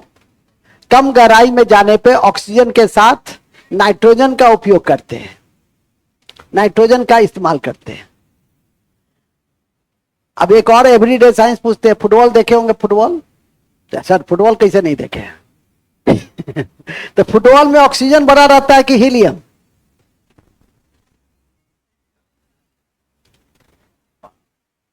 Happy birthday to you, happy birthday to you, happy birthday to. हद करते हो यार, तुम्हारा यह बात सुनकर तो हमको तुम्हारा जन्मदिन मनाने की इच्छा हो जाती है। हद करते हो। क्या है? फुटबॉल में नाइट्रोजन गैस भरा होता है। फुटबॉल में क्या भरा रहता है? हम तो यूं ही लिए थे, थोड़ा सा मजा लिए, नहीं होता है थोड़ा सा मजा ले लिया, तो मजा ले लिए। लिखो। हाँ देखो, बड़ा तेज हो गया। लेज के पैकेट में भी हाइड्रोजन भरा होता है, नाइट्रोजन भरा होता है, ठीक है? तो लिख दो फुटबॉल में और लेज के पैकेट पर, लेज के पैकेट में, फुटबॉल में और लेज के पैकेट में, लेज के पैकेट में, लेज के पैकेट में क्या भरा होता है? नाइट्रोजन गैस भरी होती है, नाइट्रोजन गैस भरी होती है, नाइट्रोजन गैस भरी होती है।